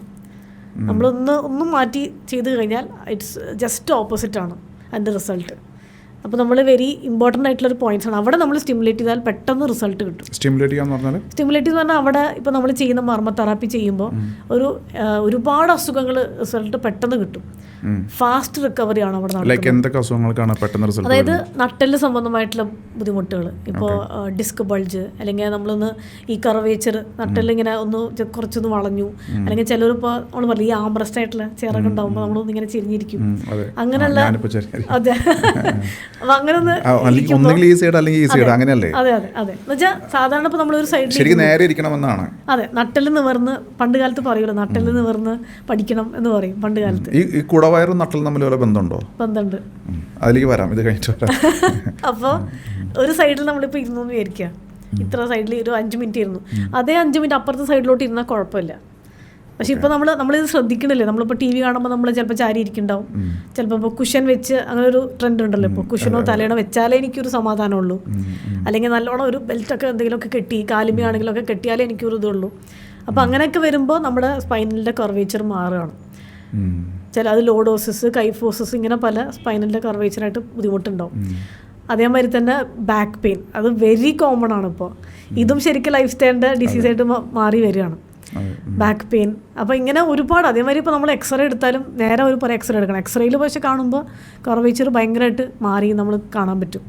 അപ്പോഴാണ് അവർ പറയുന്നത് എനിക്കൊരു ബാക്ക് പെയിൻ എന്തോ ഉണ്ട്, കുനിഞ്ഞിട്ട് പെട്ടെന്ന് എണീക്കും. ചിലപ്പോൾ നമ്മളിപ്പോൾ എണീക്കുമ്പോൾ തന്നെ നമ്മൾ പെട്ടെന്ന് എണീക്കുകയാണ്, അങ്ങനെ പാടില്ല, പതുക്കെ എണീക്കുക.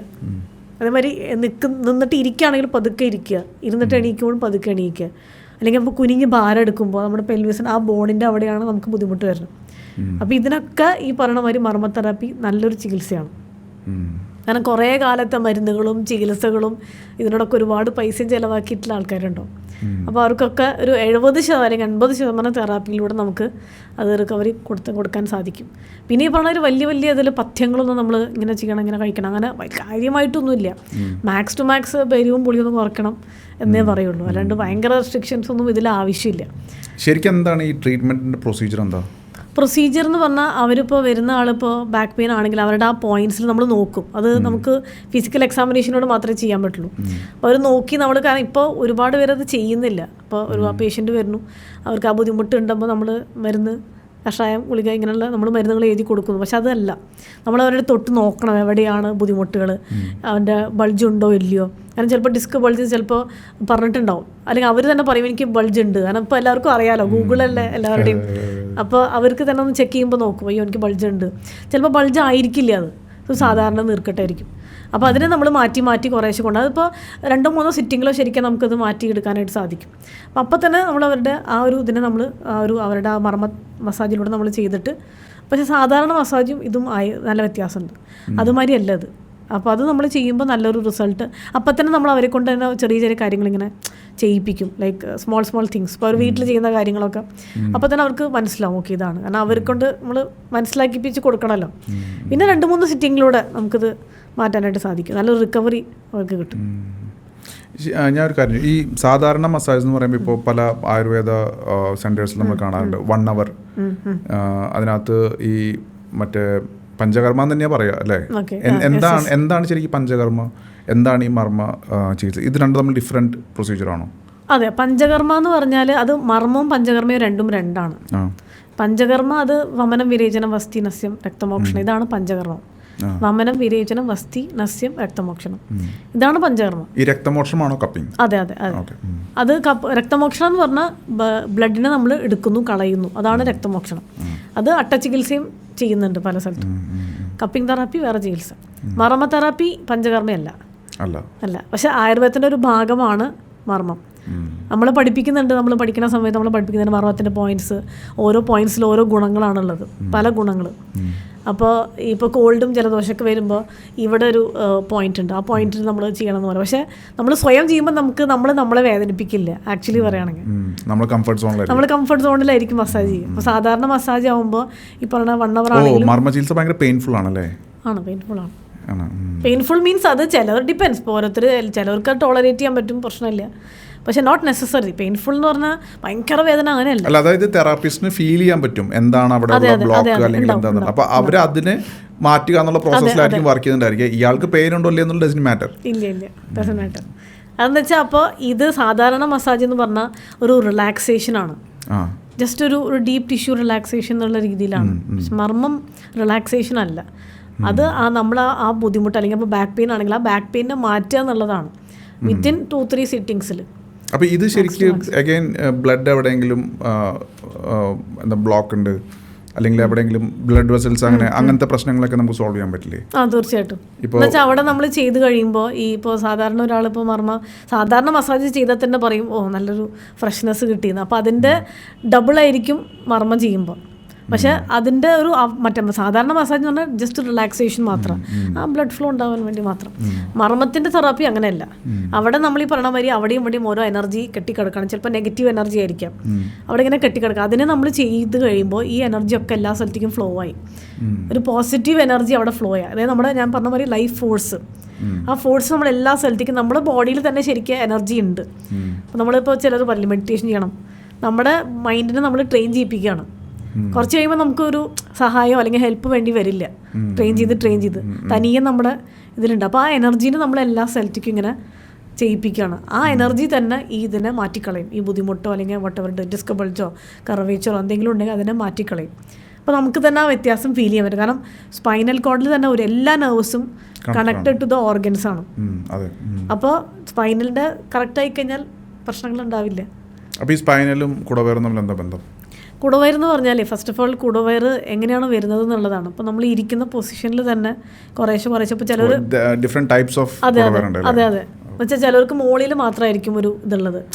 മുകളിലായിരിക്കും കൂടുതൽ ഫാറ്റ്, താഴോട്ടുണ്ടാവില്ല. ചിലർക്ക് നേരെ ഓപ്പോസിറ്റ് ആയിരിക്കും. ചിലർക്ക് മൊത്തത്തിലൊരു ഇതുണ്ടാവും. അപ്പോൾ ചിലർക്ക് ഇങ്ങനെ കിടക്കുമ്പോൾ തന്നെ അവർക്കൊരു പ്രയാസം ഉണ്ടാവും. സാധാരണ ഈ വയറുള്ളവർ നേരെ ആയിരിക്കും കിടക്കുക. ചെരിഞ്ഞ് കിടക്കൽ കുറച്ച് ബുദ്ധിമുട്ടായിരിക്കും അവർക്ക്.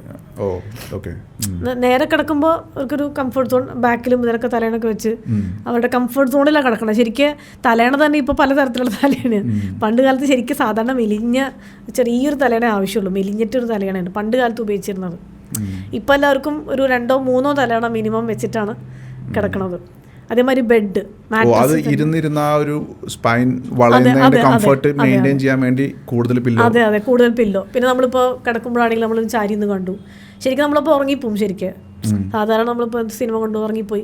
അപ്പോൾ ആ പൊസിഷനിൽ തന്നെ എത്രയോ മണിക്കൂറുകൾ നമ്മളവിടെ കിടക്കുകയാണ്. എന്നിട്ട് കുറേ പറയും യോ ബാക്ക് പെയിൻ ഉണ്ട്, വയ്യ എന്നൊക്കെ പറയും. അപ്പോൾ അവിടെ നമ്മൾ ഇതിനെ നമ്മൾ മനസ്സിലാക്കി കൊടുക്കുകയാണ്. ഇന്ന മാതിരി കിടക്കണം, ഇന്ന മാതിരി നടക്കണം. അപ്പോൾ ബസ്സിലാണെങ്കിലും ശ്രദ്ധിച്ചിട്ടുണ്ടാവും, ഇങ്ങനെ തൂങ്ങി പിടിച്ചിട്ടാണ് നമ്മൾ പോണത് എവിടെയെങ്കിലും പോകുമ്പോൾ. അപ്പോൾ ആ തൂങ്ങിക്ക് പിടിക്കുമ്പോൾ ഈ ഷോൾഡറിൻ്റെ ജോയിൻറ്റിൽ ഭയങ്കര ഒരു പ്രഷർ വരുന്നുണ്ട് ശരിക്കും. പക്ഷെ നമ്മൾ ഇപ്പോൾ ചെരിഞ്ഞിട്ടായിരിക്കും ഇരിക്കുക, അല്ലെങ്കിൽ അടുത്ത് എവിടെയെങ്കിലും ആ ഇരിക്കുന്ന ചെയർ നമ്മൾ ചെരിഞ്ഞിട്ടായിരിക്കും നിൽക്കുക നമ്മൾ. പക്ഷേ ഇത് അറിയണില്ല. നമ്മൾ സാധാരണ ഇപ്പോൾ നമ്മൾ ഇതാണ് നമ്മൾ അവരെ മനസ്സിലാക്കി കൊടുക്കണം, ഇതാണ് ബുദ്ധിമുട്ട് അല്ലെങ്കിൽ ഇതാണ് പ്രശ്നം എന്നുള്ളത്. ഓട്ടോമാറ്റിക്കലി അവർ മാറ്റിക്കഴിഞ്ഞാൽ തന്നെ, അതാ ഞാൻ പറഞ്ഞ 2-3 സിറ്റിങ്ങിൽ തന്നെ നമുക്കത് മാറ്റി കൊടുക്കാൻ സാധിക്കും. ബസ്സിലൊക്കെ സ്ട്രെയിൻ അല്ല, അല്ലാതെ നിൽക്കാന്ന് ഞാൻ കിടന്ന് ഹോളത്തിലങ്ങ് പോയാൽ പോരാ, അതല്ലേ എളുപ്പം. അല്ല എന്താ വെച്ചാൽ നമ്മളിപ്പോൾ ബസ്സിൽ പോകുമ്പോൾ നമ്മൾ സ്ട്രെയിൻ മാത്രമല്ല, എന്ന് വെച്ചാൽ പെട്ടെന്ന് ബ്രേക്ക് കിട്ടുമെന്ന് വിചാരിക്കുക.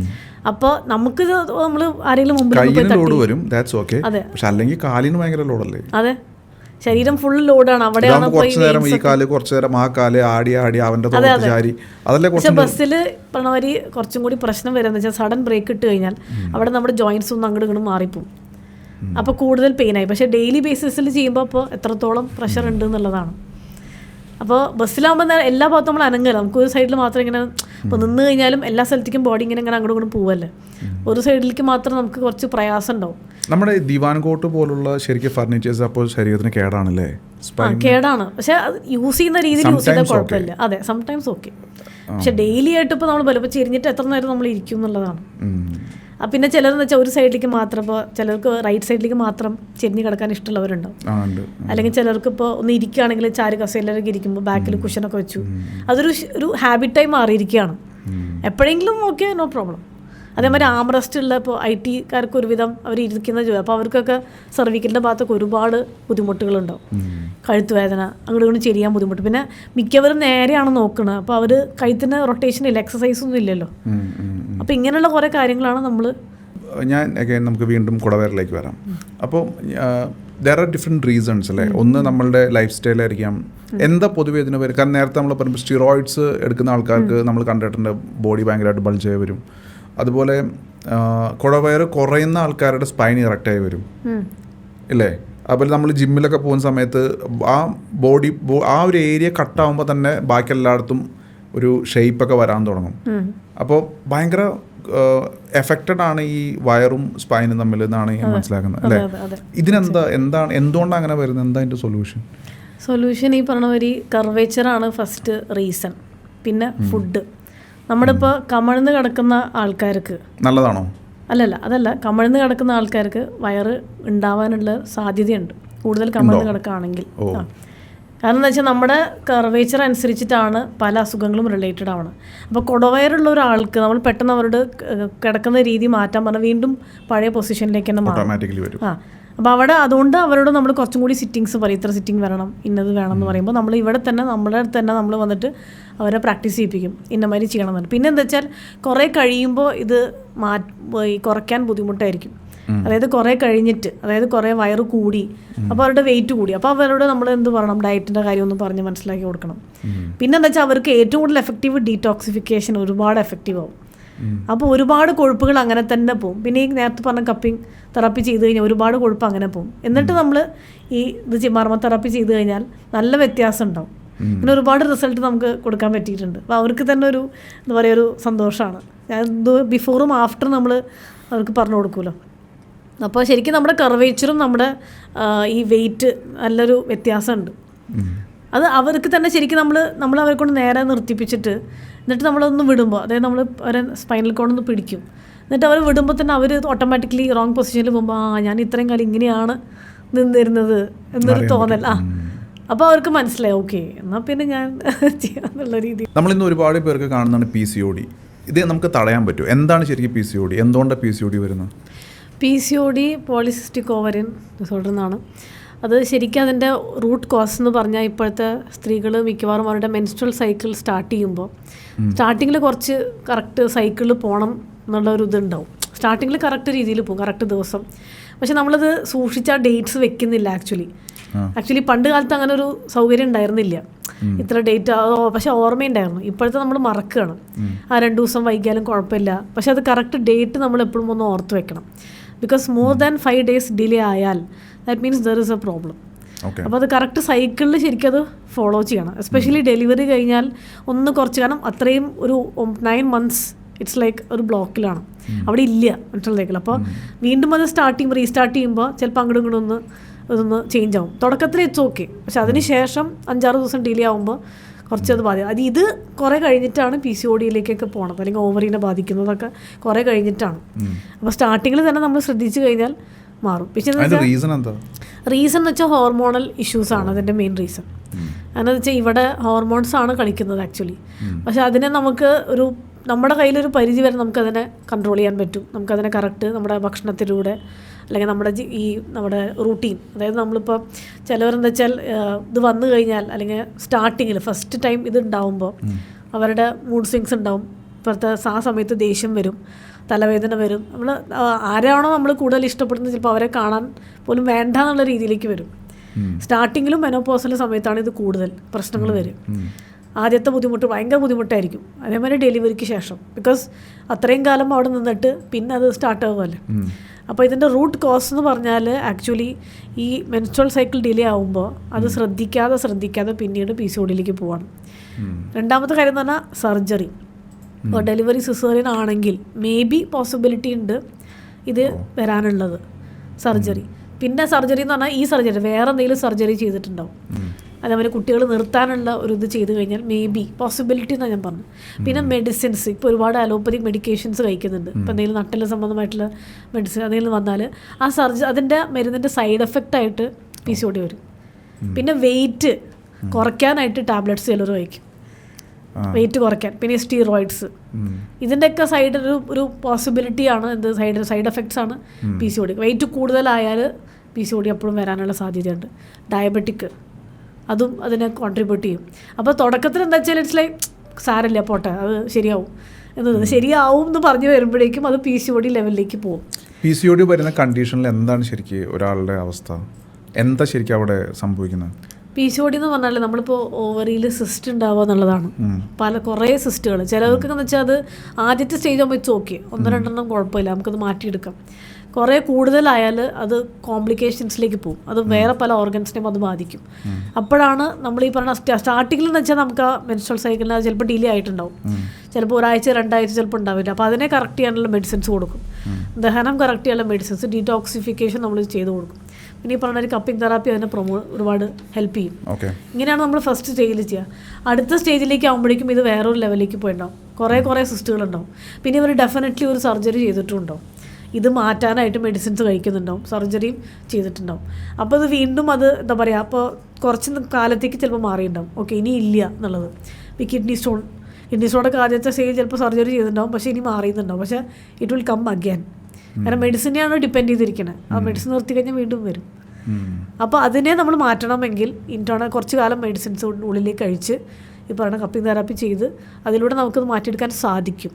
പക്ഷേ അതിൻ്റെ സിവിയറിറ്റി അനുസരിച്ച് ഇറ്റ് വിൽ ടേക്ക് ടൈം. ഇപ്പോൾ സ്റ്റാർട്ടിങ് സ്റ്റേജ് ആണെങ്കിൽ പെട്ടെന്ന് മാറും, കുറച്ച് കഴിഞ്ഞിട്ടാണെങ്കിൽ 3rd ലെവലൊക്കെ ആകുമ്പോൾ കുറച്ച് ടൈം എടുക്കും മാറാൻ. പിന്നെ നമ്മുടെ ഈ പറഞ്ഞ എക്സസൈസ് എക്സസൈസ് നമ്മൾ പറഞ്ഞു കൊടുക്കും അവർക്ക്. നമ്മുടെ ഈ അടിഭാഗത്ത് കുറച്ചും കൂടി സ്ട്രെങ്ത് കിട്ടാൻ വേണ്ടിയിട്ടുള്ള എക്സസൈസ് നമ്മൾ പറഞ്ഞു കൊടുക്കും. എന്നുവെച്ചാൽ സ്ത്രീകൾക്ക് പ്രത്യേകിച്ച് എന്നുവെച്ചാൽ അവരവരുടെ ഈ കിച്ചൻ്റെ പണികളും ഇതെല്ലാം കഴിഞ്ഞ് വരുമ്പോഴേക്കും ഒരുവിധം രാത്രിയാവും. അപ്പോൾ അവർക്ക് നമ്മൾ എക്സസൈസുകൾ പറഞ്ഞു കൊടുക്കും. ഒരു പലതരത്തിലുള്ള യോഗയും ഒക്കെ ഹെൽപ്ഫുള്ളാണ്. അപ്പോൾ അങ്ങനെ ചെയ്യുമ്പോൾ ഇപ്പോൾ പലരും എന്ന് വെച്ചാൽ നമ്മൾ ചെയ്യുന്ന ഡെയിലി റൂട്ടീൻ എക്സസൈസ് ആണെന്ന് ചിലർ പറയും, ഞാൻ ഇന്നത് ചെയ്തു ഞാൻ പക്ഷെ അതല്ല, അത് വേറെ എക്സസൈസ് വേറെ. അപ്പോൾ അങ്ങനെ ചെയ്യുമ്പോൾ നല്ല നല്ല വ്യത്യാസം റിസൾട്ട് കിട്ടും നമുക്ക്. PCODക്കൊക്കെ നല്ല റിസൾട്ടാണ്. ഈ മർമ്മ ചികിത്സ PCODയുമായിട്ട് ബന്ധപ്പെട്ട് തീർച്ചയായിട്ടും മർമ്മ തെറാപ്പിയിലൂടെ നമുക്ക് അവരോട് പറയുന്ന ഇതിൽ ചെയ്യുമ്പോൾ നമുക്ക് അവർക്ക് പറയും ഇന്ന സ്ഥലത്ത് ഭയങ്കര പെയിനാണ് എന്ന് പറയും. അപ്പോൾ അവിടെ മിക്കവാറും നീരെല്ലാം കൂടി കെട്ടിക്കിടന്ന് വെയിറ്റ് കൂടുതലാകുമ്പോൾ പിന്നെയും അതിനെ കൂടുതൽ കോൺട്രിബ്യൂട്ട് ചെയ്യണം. PCOD വരാനുള്ള സാധ്യത കൂടുതൽ. ഇനിയിപ്പോൾ ആദ്യത്തെ സ്റ്റേജ് ആണെങ്കിൽ രണ്ടാമത്തെ സ്റ്റേജും വരും. എന്ന് വെച്ചാൽ വെയിറ്റ് കൂടി അവർ ഓൾറെഡി മെഡിസിൻ കഴിക്കുന്നുണ്ടോ, അതിൻ്റെ കൂടെ ഈ തൈറോയിഡ്, ഡയബറ്റിക് ഇതൊക്കെ ഒരു പാക്കേജായിട്ട് വരും. അപ്പോൾ നമ്മൾ അവരുടെ അടുത്ത് തെറാപ്പി ചെയ്യുമ്പോൾ തന്നെ അവർക്ക് മനസ്സിലാവും, ഓ ഇങ്ങനെയാണല്ലോ, ഓക്കെ. അത് നമ്മുടെ ഈ തെറാപ്പി ചെയ്ത് കഴിഞ്ഞാൽ 2-3 സിറ്റിങ്ങിലൂടെ വ്യത്യാസം നമുക്ക് ചെയ്യാനായിട്ട് സാധിക്കും PCOD. പിന്നെ ലൈഫ് സ്റ്റൈൽ, നമ്മുടെ ഈ പറഞ്ഞ മാതിരി ഭക്ഷണ രീതി, അതേമാതിരി നമ്മുടെ ഇപ്പോൾ PCOD ഉള്ള സ്ത്രീകൾ ഒരുവിധം വെയിറ്റ് കുറയ്ക്കാനായിട്ട് അവരുടെ ഇഷ്ടത്തിനുള്ള ഒരു പെർട്ടിക്കുലർ ടൈം ടേബിൾ ഉണ്ടാവും. വെയിറ്റ് കുറയ്ക്കാനായിട്ട് ഞാൻ ചോറ് കുറച്ചു, ഞാനിങ്ങനെ കഴിക്കുന്നുണ്ട് എന്നുള്ളത് സ്വന്തം തീരുമാനങ്ങൾ. ഇപ്പോൾ യൂട്യൂബിൽ ഒരുപാട് വീഡിയോസ് കാണും, ചിലപ്പോൾ അതിൽ കണ്ടു, അപ്പോൾ റെമഡി എടുത്തു ഉപയോഗിച്ചു, അങ്ങനെ ചെയ്യുന്നവരുണ്ട്. അപ്പോൾ അതൊക്കെ നമ്മൾ ശരിക്കും ഒന്ന് എന്താ പറയുക അവോയ്ഡ് ചെയ്യണം. നമ്മൾ ഇപ്പോൾ സോഷ്യൽ മീഡിയ എന്ന് പറഞ്ഞാൽ ഇപ്പോൾ ഒരു ട്രെൻഡായിരിക്കുകയാണല്ലോ, നമ്മൾ അതിലെന്തെങ്കിലും കണ്ടു, അപ്പോൾ PCOD അതിനെന്തെങ്കിലും ചെയ്തു. അപ്പോൾ അതുകൊണ്ട് ഇതെല്ലാം കൂടി പറഞ്ഞു തരുന്ന ഒരു ഡോക്ടറുടെ അടുത്ത് പോയി കാര്യങ്ങളൊക്കെ മനസ്സിലാക്കി എന്നിട്ട് വേണം. സാധാരണ ഇപ്പോൾ PCOD ഒരു സ്ത്രീ വന്നു, അവർക്ക് മിക്കവാറും വെയിറ്റ് കൂടുതലായിരിക്കാം, ഡയബറ്റിക് ഉണ്ടാവും, കൊളസ്ട്രോളിൻ്റെ സാധ്യത ഉണ്ടാവും, പിന്നെ സ്ട്രെസ്സ് ഡെഫിനറ്റ്ലി ഉണ്ടാവും. സ്ട്രെസ്സ് വന്നു കഴിഞ്ഞാൽ തന്നെ അവിടെ ഒരു നെഗറ്റീവ് എനർജി നിറച്ച് കിടക്കുകയാണ്. അപ്പോൾ ഇതെല്ലാം കൂടി നീർക്കെട്ടായിട്ട് അവിടെയും ഇവിടെയും പോയി കിടക്കുകയാണ്. അങ്ങനെയാണ് പലർക്കും ഈ പറഞ്ഞ ഒരുപാട് പേർക്ക്, ഒരുപാട് സ്ത്രീകളായി ഇപ്പോൾ. പിന്നെ മെയിൻ കാരണം എന്ന് പറഞ്ഞാൽ ഈ മെൻസ്ട്രുവൽ സൈക്കിൾ, ഈ പറഞ്ഞ ഒരു മെനോപോസൊക്കെ കഴിഞ്ഞ് കഴിഞ്ഞാൽ ചിലപ്പോൾ എന്താ പറയുക ഒരുപാട് ആ സമയത്തൊക്കെ മൂഡ് സ്വിങ്സ് ഒരുപാടാണ്. പിന്നെ ഈ പറഞ്ഞ ഒരു ബ്ലീഡിങ് കൂടുതലാണ് ആ സമയത്ത് ചിലവർക്കൊക്കെ, ഡിപ്പെൻസ്, ബ്ലീഡിങ് കൂടുതലായിരിക്കാം. പിന്നെ ആ സമയത്ത് മിക്കവാറും ഒരു ഗ്രാൻഡ് മദർ സ്റ്റേജിലേക്ക് വന്നിട്ടുണ്ടാവും, ഒരു സ്റ്റേജിലേക്ക്. അപ്പോൾ അവരുടെ ഹെൽത്ത് ശ്രദ്ധിക്കില്ല, സാരില്ല, ഇതൊക്കെ ഞാൻ കുറേ കണ്ടതാണ്. അതൊരു ഇതിലേക്ക് വരും. അപ്പോൾ അതിനെ ഡിലേ ആക്കുമ്പോൾ പ്രശ്നം വരും. പണ്ട് എനിക്കിങ്ങനെ ഡിലേ ഉണ്ടായിരുന്നു, പിന്നെ അത് നിന്നപ്പോൾ സമാധാനമായി എന്നുള്ളത്. 45 ഇപ്പോൾ ചിലർക്ക് എന്ന് വെച്ചാൽ പെട്ടെന്ന് നിൽക്കുന്നുണ്ട്, അങ്ങനെയുണ്ട്. ചിലർക്ക് പെട്ടെന്ന് സ്റ്റോപ്പ് ആവുന്നുണ്ട്, ചിലർക്ക് കുറച്ചും കൂടി ഡിലേ ആയിട്ടേ സ്റ്റോപ്പ് ആവുള്ളൂ. അപ്പോൾ ആ സമയത്ത് നമ്മൾ ഈ പറഞ്ഞ ഒരു ശരീരത്തിന് വ്യായാമം ചെയ്തു കഴിഞ്ഞാൽ, എക്സസൈസ് തന്നെ ചെയ്തു കഴിഞ്ഞാൽ ഒരുപാട് പ്രശ്നങ്ങൾ മാറും. അത് ഈ പറഞ്ഞ വരി ആണുങ്ങൾക്കാണെങ്കിൽ ഇപ്പോൾ നട്ടലിന് സംബന്ധമായിട്ട് പ്രശ്നം വന്നു, ബോഡി പെയിൻ വന്നു, അല്ലെങ്കിൽ ആ ഒരു സ്റ്റാമിന ഉണ്ടാക്കണമെങ്കിൽ എക്സസൈസ് തന്നെ ഇറ്റ്സ് നൈസ്, ഇറ്റ്സ് ഹെൽപ്ഫുൾ. ഇപ്പോൾ സൂര്യ നമസ്കാരം അതിൽ 12 പോസാണ് അതിൽ കാണിക്കുന്നത്. ആക്ച്വലി 12 തരത്തിലുള്ള, അതിലെല്ലാ പൊസിഷൻസും ഉണ്ട്. അപ്പോൾ അതുകൊണ്ട് ചിലർ പറയാറുണ്ട് ഇതും ചെയ്താൽ നല്ലതാണെന്നുള്ളത്. ഏർലി മോർണിംഗ് നല്ലതല്ലേ? തീർച്ചയായിട്ടും നല്ലതാണ്. എത്ര റൗണ്ട് ചെയ്യണം ശരിക്ക്? ഒരു 12 to 20 ടൈംസ് എന്നുള്ളതാണ് ആക്ച്വലി ചെയ്യേണ്ടത്. പക്ഷെ അതിൽ കറക്റ്റ് രീതി വേണമെങ്കിൽ അതിൻ്റെ പെർട്ടിക്കുലർ ഓരോ പോസിൽ ചെയ്യുമ്പോഴും മന്ത്രങ്ങളുണ്ട് ആക്ച്വലി, ഡിപ്പെൻസ്. പിന്നെ ഞാൻ അവരോട് പറയുന്നത് നിങ്ങൾ ഡെയിലി ചെയ്യാനായിട്ട് ആദ്യം ഒരു റൂട്ടീൻ വരട്ടെ, എന്നിട്ട് നമുക്ക് അടുത്ത സ്റ്റേജിലേക്ക് പോവാം. അത് ഡെയിലി ഒരു ബിറ്റ്വീൻ 4 to 6 അതാണ് കറക്റ്റ് സമയം, ഇത് ചെയ്യേണ്ട ഒരു സമയം എന്ന് പറയുന്നത്. സൂര്യൻ ഉദിച്ചു വരുന്ന ടൈമിലാണ് നമ്മളിത് ചെയ്യേണ്ടത്. എന്ന് വെച്ചാൽ ആ ബിറ്റ്വീൻ 4 to 6 ആണ് നമ്മുടെ യൂണിവേഴ്സിൻ്റെ ഒരു മാഗ്നറ്റിക് എനർജി സ്ട്രോങ്. ഈ ഒരു ടൈമിന് മുന്നേ ബോഡി നമ്മൾ ടോയ്ലറ്റിലൊക്കെ പോയിട്ട് കുളിച്ച് ഫ്രഷ് ആയിട്ട് അങ്ങനെയല്ല ചെയ്യുന്നത്, കണ്ണടച്ച് ഡെഫിനറ്റ്ലി അല്ല. നമ്മൾ കാരണം പല ആൾക്കാരും ഞാൻ യോഗ ട്രെയിനിങ്സ് ഇങ്ങനെ സൂമിലൊക്കെ നടക്കുമ്പോൾ കാണാറുണ്ട്, ഉറക്കത്തിന് എഴുന്നേറ്റ് നേരെ കണ്ണൊക്കെ കഴുകിയിട്ട് വന്നിട്ട് യോഗ സ്റ്റാർട്ട് ചെയ്യും. ഇല്ല, ഇതെല്ലാം കഴിഞ്ഞിട്ട് ചെയ്യാന്നുള്ളതാണ്. അപ്പോൾ ഈ സമയത്താണ് യൂണിവേഴ്സൽ ആ എനർജി ഭയങ്കര സ്ട്രോങ്ങസ്റ്റ് ടൈം. അതുകൊണ്ടാണ് പണ്ട് കാലത്ത് പറയുന്നത് നേരത്തെ എണീറ്റ് പഠിക്കുക. ആ സമയത്ത് മൈൻഡ് ഫുള്ളി ബ്ലാങ്കാണ്, എംപ്റ്റി. അപ്പോൾ ആ മൈൻഡിൽ നമ്മൾ എന്ത് പഠിച്ചാലും എന്തെങ്കിലും വായിച്ചാലും അത് മൈൻഡിൽ കിടക്കും. ഇപ്പോൾ രാവിലെ നമ്മൾ എണീറ്റിട്ട് നമ്മൾ പറയുകയാണ് ഇന്നത്തെ ദിവസം അടിപൊളിയായിരിക്കും എന്നുള്ളത്. അപ്പോൾ ആ ദിവസം അടിപൊളി ആയിരിക്കും, നിങ്ങൾ എന്ത് ചെയ്താലും it will be the best day എന്നുള്ളത്. ഇപ്പോൾ നമ്മുടെ ശാസ്ത്രത്തിൽ പറയുന്നുണ്ട് ബ്രാഹ്മേ മുഹൂർത്തം ഉത്തിഷ്ഠേൻ സ്വസ്ഥോ രക്ഷാർത്ഥം ആയുഷം എന്ന് വെച്ചാൽ ബ്രഹ്മ മുഹൂർത്തത്തിൽ എണീക്കുക, സൂര്യൻ ഉദിക്കാണ്ട് ഒരു 30 minutes ബിഫോർ. അപ്പോൾ ഈ പറഞ്ഞ മാതിരി ഒരു ബിറ്റ്വീൻ 4 to 6 ഇടയിലാണ് ഈ ടൈമിങ് വരുന്നത്. അപ്പോൾ ആ സമയത്ത് എണീറ്റ് കഴിഞ്ഞാൽ ആദ്യത്തെ 2 ദിവസം ബുദ്ധിമുട്ടുണ്ടാവും. ഇനിയിപ്പോൾ രാവിലെ പക്ഷെ എണീറ്റ് ചെയ്ത് കഴിഞ്ഞാൽ അപ്ലൈ ചെയ്ത് കഴിഞ്ഞാൽ നല്ല റിസൾട്ടാണ് എന്തിനും. അത് ദഹനത്തിനും ആയിക്കോട്ടെ, പുതിയൊരു കാര്യം, പുതിയൊരു ബുക്ക് വായിക്കണം, അല്ലെങ്കിൽ ഒരു ഗുഡ് ഹാബിറ്റ് വരുത്തണം എന്നുണ്ടെങ്കിൽ ഈ ടൈമിംഗ് ആണ് ബെസ്റ്റ്.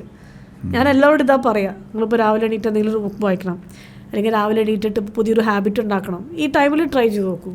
ഇറ്റ് വിൽ ബി, അത് ഉണ്ടാവും അവിടെ ഡെഫിനറ്റ്ലി. ഇല്ലെങ്കിൽ യു ക്യാൻ കോണ്ടാക്ട് മീ. ഒരു ഭയങ്കര ടഫായിട്ടുള്ളൊരു അഡ്വൈസാണ്. ഓക്കെ, അപ്പോൾ എന്തായാലും നമുക്ക് വളരെ നല്ലൊരു കോൺവെർസേഷൻ ആയിരുന്നു. ഒരുപാട് യൂസ്ഫുൾ ആയിട്ടുള്ള ഒരുപാട് കാര്യങ്ങൾ ഡിസ്കസ് ചെയ്യാൻ പറ്റി. ഇനി ഡോക്ടറെ കോൺടാക്റ്റ് ചെയ്യാനുള്ള കാര്യങ്ങളും ഡോക്ടറുടെ ക്ലിനിക്കിൻ്റെ ഡീറ്റെയിൽസും കൂടെ ഒന്ന് ഷെയർ ചെയ്യുകയാണെങ്കിൽ ഒരു പക്ഷേ ഇനി ആർക്കെങ്കിലും കോൺടാക്റ്റ് ചെയ്യണമെങ്കിൽ അവർക്ക് യൂസ്ഫുൾ ആയിരിക്കും. ഞാൻ ആയുർസ്പർശ ആയുർവേദ വെൽനസ് സെൻറ്റർ അവിടെയാണ് വർക്ക് ചെയ്യണത്. ചാലക്കുടി മേച്ചിറ എന്ന് പറഞ്ഞ സ്ഥലത്താണ്, അവിടെയാണ് ഞങ്ങളുടെ ക്ലിനിക്കുള്ളത്. അപ്പോൾ അവിടെ ഈ പറഞ്ഞ മാതിരി നട്ടിൽ സംബന്ധമായിട്ടുള്ള പ്രശ്നങ്ങൾക്കും അതേമാതിരി തലവേദന, മൈഗ്രെയിൻ, ഇങ്ങനെ ഒരുപാട് പ്രശ്നങ്ങൾക്കും നമ്മൾ തെറാപ്പി കൊടുക്കുന്നത്. വെറും 80% തെറാപ്പിയിലൂടെ നമ്മൾ അവരുടെ ബുദ്ധിമുട്ടുകളും അസുഖങ്ങളൊക്കെ മാറ്റി കൊടുക്കുന്നുണ്ട്. അധികം പഥ്യവ്യവസ്ഥകളോ അല്ലെങ്കിൽ അധികം റെസ്ട്രിക്ഷൻസ് ഒന്നും ഇല്ലാതെ തന്നെ ആവശ്യമുണ്ടെങ്കിൽ മാത്രം മരുന്ന് കൊടുക്കുക എന്നുള്ളത്. അപ്പോൾ നമ്മളവിടെ ചെയ്യുന്നുണ്ട് തീർച്ചയായിട്ടും. അപ്പോൾ ഞങ്ങളും നിങ്ങളോടൊപ്പം ഉണ്ട്, അതായത് ഒറ്റയ്ക്കല്ല നിങ്ങൾ. അപ്പോൾ അതൊരു വലിയ ആശ്വാസമാണ്. Thank you doctor. So doctor Kavitha വാര്യറാണ് ഇത്ര നേരം നമ്മുടെ കൂടെ സംസാരിച്ചത്. നിങ്ങൾക്ക് ഒരുപാട് പ്രശ്നങ്ങൾക്ക് സൊല്യൂഷൻസ് കിട്ടിയിട്ടുണ്ടായിരിക്കുന്നു വിചാരിക്കുന്നു. കപ്പിംഗ് തെറാപ്പി എന്താണ്, അതുപോലെ മർമ്മ ചികിത്സ എന്താണ്, അതുകൂടാതെ മറ്റുള്ള പല പല ഡിസീസസിനെ കുറിച്ച് നമ്മൾ സംസാരിച്ചു. അപ്പോൾ എന്തായാലും നിങ്ങൾക്ക് ഈ രീതിയിലുള്ള എന്തെങ്കിലും പ്രശ്നങ്ങളുമുണ്ടെങ്കിൽ നിങ്ങൾക്ക് you can contact the clinic. Details ഈ വീഡിയോയിൽ താഴെ കൊടുക്കുന്നുണ്ട്. സോ നമുക്കിനി അടുത്ത എപ്പിസോഡിൽ കാണാം. അതുവരെ stay healthy, stay safe, stay happy and all the best. See you in the next podcast.